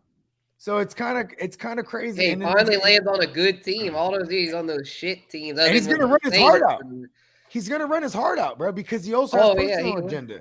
He wants. Yeah, he's trying to catch Frank Gore, and the guy. Yeah. He's probably like, man, I'm so glad they signed me and not Frank Gore, like because he's trying. To catch Frank Gore be moving up. Yeah, Frank Gore might be the rushing yards leaders. I think Peterson's fourth now. Or hey fifth. man, you see that? Oh yeah, his next victim is gonna be Barry. He's about to pass up Barry Sanders for fourth. And can you imagine that he's trying to catch up to Barry? Now he's like, man, I'm on a team now. I could probably get like he's probably doing the math. Look, there's 9, 10, 11, 12, 13, 14, 15, 16, 17. But they still have a bye week. So there's 8 weeks. So if he can get 80 yards for 8 weeks, that's another 640 that he's going to tack on, right? I'll put him over Barry because right now he's about looks like about 400 and 450 behind Barry. So he should be able to needs 60 a game to get past Barry. Yeah, he needs 480, and this is regular season shit. You know what I mean? Yeah, he's still a long way from Frank Gore. He's 1,200 away from Frank Gore. Yeah, because Frank Gore. I mean, how long? I can't even remember how many years. Dude, Frank Gore's career is fucking nuts. 2005 was when he started. Yeah, so Jesus Christ, dude! So I graduated high school. Holy fuck! I graduated high school in 2003. I didn't graduate, but that's when I would have graduated, and he wasn't even in the league yet. So it's kind of crazy because I was 21 when he got signed to the Niners. So you know what I mean? Like Frank Gore is like I grew with Frank Gore. 2005, dude. I was in 3rd grade when Frank Gore got drafted. I'm saying, bro. And then you was playing fantasy by the time he was still there. Oh yeah, I was playing young. I remember I was like, oh, that's that young running back for the 49ers, Frank Gore. He's good. And he was good. Frank Gore. He was so good. He was a fucking tank, dude. Listen, bro, Frank the Tank, he had it right. You're supposed to tear both your ACLs in college. That's what you're supposed to do. So when you get to the league, you're ready to go. You know what I mean? Like, look at Jamal Charles. Jamal Charles, one of those guys. I think he tore his ACL like 3 times. I don't know if it was all on the same leg, but I know. But still, I'm just saying though, like it wasn't until that 3rd one was like, yeah, he's not coming back. You know what I mean? Like, right. After those first 2, he would still come back and be a beast. But it was like Frank Gore was like, listen, I'm gonna get it over with before. Like. Yeah, because I'd say when you tear a knee ligament like at a young age, it's a lot easier to shake back from if you tear it at like an old age. Like if Peterson would tear a knee at this point, he would probably just have to call it quits. There's no way he could come back. I think he tore his about 6 years. He tore his about 6-7 years ago. It was a while ago. I think it was like 2012. It's probably long. There it was. Ago. But it was like 2011, and he came back and ran for 2,000. Well, I think I might be remembering this right or not. Then he I think it's 2012 where he came back and ran for 2,000. And 2012, and then 14 was the year he missed the whole year because of the allegations. The allegations of him hitting his kid. Because then I know he had like a 1,700-yard rushing year, like somewhere around there. Was that 15 or 16? And in 15, he came back with a great season, and in 16, I guess he got hurt again. He tore his ACL. He tore his ACL again in 16. Okay. Or it might not have been the ACL. Well, because in 11 it was toward the end of that season. He had that gruesome knee injury. I think he tore his like ACL, MCL, and meniscus. It was like a complete destruction of his knee, and then he comes back in 2012 and has a record season. because that was the see. I'm gonna be real too. HGH wasn't being tested for yet. Like look at that. Look at Payne Manning came back after that neck. Hella multiple and he had some great years. Yeah, he had phenomenal years. He broke all these records, set records, and then 2015 comes around. The league really tightens up on the HGH shit, right? They started testing all kind of different shit, and then he fell off, like because it was like like you know what I mean, like HGH.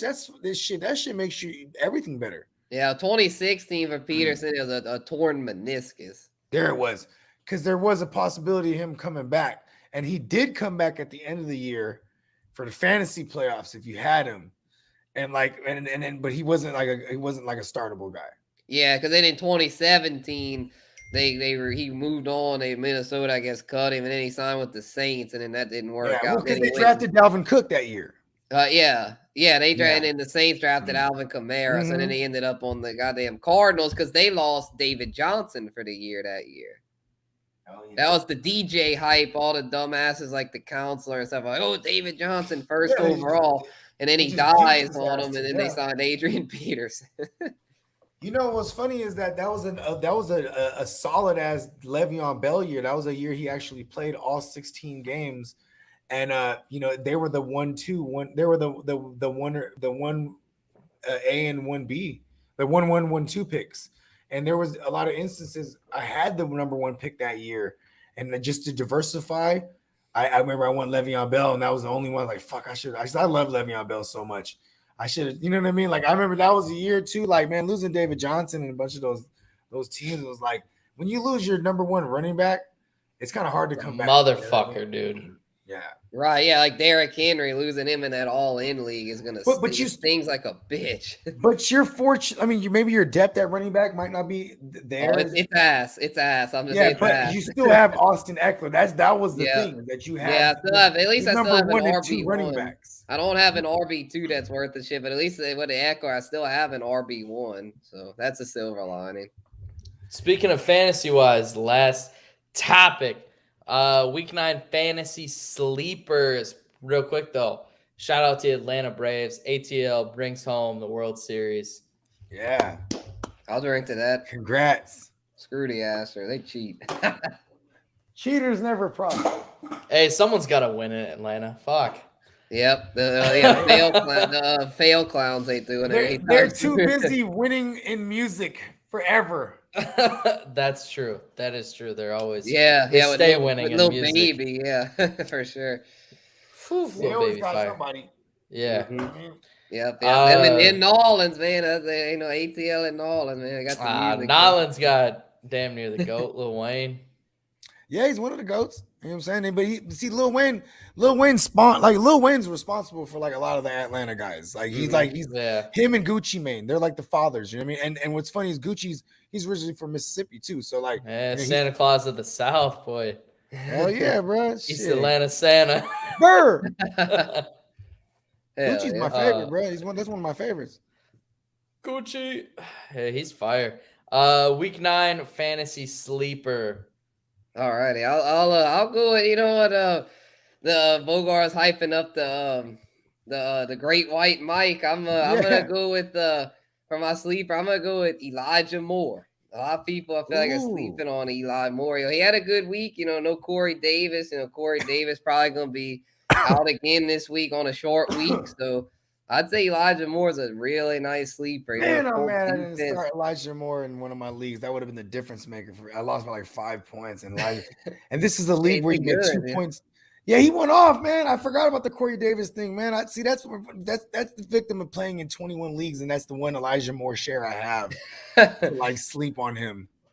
Yeah, man. I think he's a good sleeper this week. I mean, Jamison Crowder did okay too, but it's like I think Moore is the more explosive play there. He's got more big playability. Yeah, big playability. I'd go with it. I think he'll bust a big one Thursday and kind of, prime time, make his name known, kind of live up to that Ole Miss pedigree with DK Metcalf, AJ Brown. He's going to want to make his presence known. I think Thursday night could be the launching point for that. And here's another thing. He's the guy, and this is, like I said, this is a Shanahan ripoff system right here, right? And that's the guy they use like Debo. They give him the end arounds. They give him the carries out the backfield. They do shit like that with Elijah Moore outside of like him also getting targets. Yeah. Yes, indeed. Who you got, Bogard?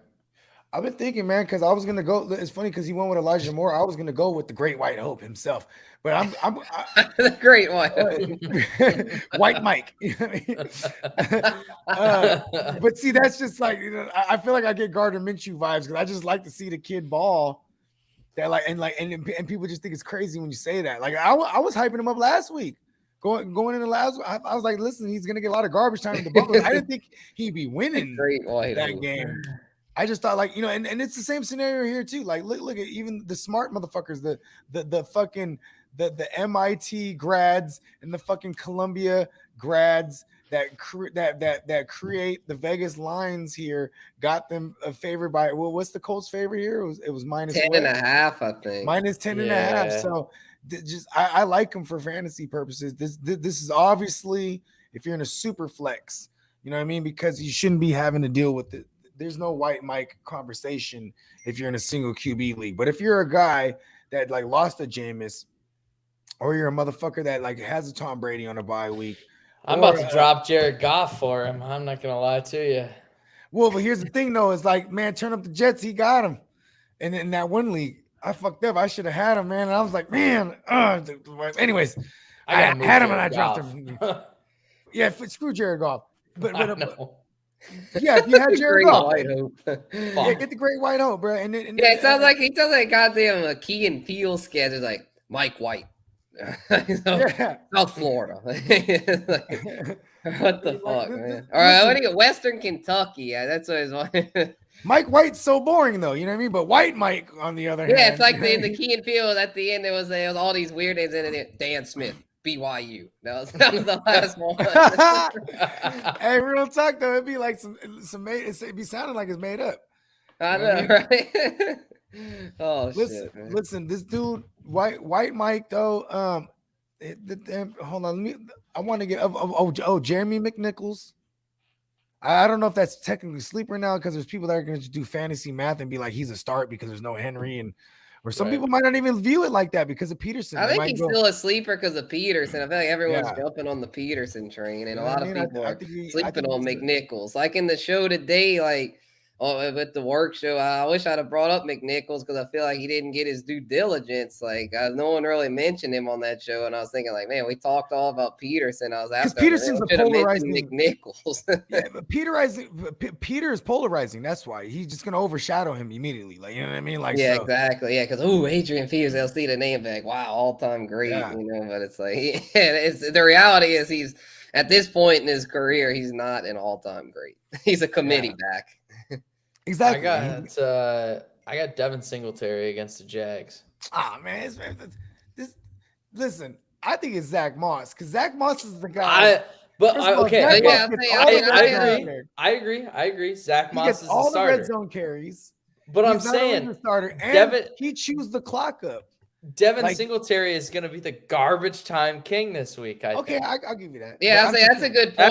That's my thought process. It's the Jags. They're going to fucking blow out the Jags, I think. Yeah, that's a great point, Blake. I don't think Zach Moss is even really a sleeper at this point. Where Singletary, a lot of people are writing him off, dropping him. But yeah, I'm in a 14-man league. I have him starting this week because I have CMC probably not going, and then no depth at running back. So I was like, fuck it, I'll give him a go. And then also, like, you know what I'm saying, if people see this in time, if they ain't watching us right now, I'd say don't drop Khalil Herbert yet either, because I think with the way Khalil Herbert's been playing, I don't think they rush, and then Damian Williams is banged up. I don't think they need to rush back Montgomery, even though I need him back. Like, but also it's like you're telling me, dude. You're telling me. Like, I fucking traded with you for him. I know, and then you know what's crazy? I lost Chubb for the game, but I was able to. But when Chubb, whenever there's a smart organization, you can make the move quicker than everyone. Like the Browns are a smart organization. The moment that Chubb was, and this is when before Hunt got hurt, when Chubb they said he had a calf and it was a Monday and he wasn't practicing. I was like, I'm getting Dearness Johnson everywhere, right? Just in case, you know what I'm saying? And then I even played him in a couple places that week with Hunt as a starter. then Hunt gets hurt, and then Dearness Johnson, and people are like, oh, is it Demetrius Felton? I already had made the preemptive strike because I knew this organization is smart. They weren't going to play a Nick Chubb hurt. You know what I mean? Like, but see, that's the thing, though. Now bringing it to the Bears, I don't think this is a smart organization. So if Nick Chubb Nick Chubb was eligible to come off last week, they didn't take him off yet. And tomorrow, if he's not in practice, then it looks like we won't have him again for another week. You know what I mean, because tomorrow, Wednesday's always the big practice where they're mandated to put out their first practice report of the week, the official one, the official injury list, all that shit comes out Wednesday, the first one. You know what I mean? Yeah. All right. Yeah, that's gonna wrap it up. We're gonna go around here. Spencer, tell everyone where they can find you at, my guy. Hell yeah. Y'all can find me at Spencer the Guru on Twitter and Instagram, like it says on the screen, as well as bet.nola.com. We're live on there every Tuesday afternoon now. We started going live, so shoot, we just live with it. We're live 3 times a week on Tuesday, live on the radio at noon with Greg Larned on Tennessee Chattanooga's ESPN station, live on the goddamn Bet Nola in the afternoon, and then live on BW's channel at night. So, we get a triple, not just a double dose, a triple dose, y'all. The Guru Nation is the most lit fantasy community for a reason. We get it in on all platforms now. We're not just Instagram. We YouTube, Twitter, live, whatever y'all want. We got y'all, man. Guru Nation. That's Spencer the Guru. Y'all check out the content, man. It ain't slowing down. Oh, yeah, Bogard. Where can the people find you at, my guy? First of all, the earth is my turf, so you can find me everywhere. Universe give me money. So, you know what I'm saying? But as we go down the checklist, you can follow me at the GMM Network on everything. And you can subscribe to the GMM Network on YouTube, where every day we are simulcasting from the GMM Network on YouTube and the Fantasy Football Hustler as well. We do the Fantasy News Today show, goes live every day, 1:00 p.m. West Coast time, 4:00 p.m. Eastern. And we go live every Wednesday night for the Real Fantasy Playmakers What If series, 6:30 p.m. West Coast, 9:30 p.m. East Coast time. I'm trying to figure. I know we got a special guest tomorrow. I can't remember off the top of my head, but yeah, man, the show's dummy lit. It's one of my favorite shows every week. And Spencer, man, I got to bring you back on too. Hell yeah, man. And Blake, one of these Wednesdays, man, because I know the show never. It's always at the same time. I'm usually sitting around on Wednesdays not doing shit. Hey, I took the Detroit Lions to a fucking Super Bowl in Madden 22 though, Madden 22. So I'm out here, dude. Hey, yeah, okay. Detroit Blake, Lions, hire me. Blake, dude. you on the show to tomorrow? Super Bowl in 2 years. BW, I'm bringing you on the show tomorrow. What time's the show? I got an eye doctor appointment at 1:45. I got to figure out my pupils. But 8:30 p.m. your time. So, I'm chilling. Yeah, let's do it. Hell yeah. Okay, word. You know what's funny is because the one time I did ask you, you were like, I'm going in or I'm delivering a car. I forget what it was. Yeah. But yeah. Okay. Because I know your days off are Wednesdays. That's why I'm like, it hasn't worked yet. Yeah. I'm usually doing some stupid shit at work, but not tomorrow. I just got to go to an eye doctor appointment. I'm about to buy some new glasses. But of course, Lens Crafters had to hit me with that bullshit. Oh, your prescription expired, so you got to get a new eye exam. I'm like, oh my God. So now, of course, there's no fucking Lens Crafters in Wausau. So now I got to go over to some eye care clinic. And of course, they're going to dilate your eyes. Do they let people drive? Or they just put they give them those sunglasses? No. I'm just getting an eye exam, like updating my prescription is all I'm doing. Oh, okay. Yeah, my eyes are fucked up, so I get dilated once a year, and they tell me bring a driver. It's funny though, because like I'm going down the list of because obviously we don't have like big name like Lens Crafters, like big groups, right? So we have all these family eye care places, and it's funny because I'm going down the list and I'm recognizing the names. I'm like, nope, he didn't buy a car from me. I'm not going to him. He didn't buy a car. He didn't buy a car. These motherfuckers be shopping for Audis and shit. Right. I just went down the list. I checked off like the first 3, and then I went to number 4. I was like, I don't recognize them, so I'll go there because I've never seen them. So, but the first 3, I recognized them right away, and I was like, none of these guys bought cars, so fuck them. I ain't supporting them. Fuck them. You can find me at Blitz of Blake everywhere. Cannot thank y'all enough. Appreciate everyone listening. Shout out to the two homies that are always on the show. Cannot thank everyone enough. You guys are awesome. Thank you for gifting me your time. Everyone out there, do me a favor. Sleazy. Take her fucking sleazy, boys. Yeah.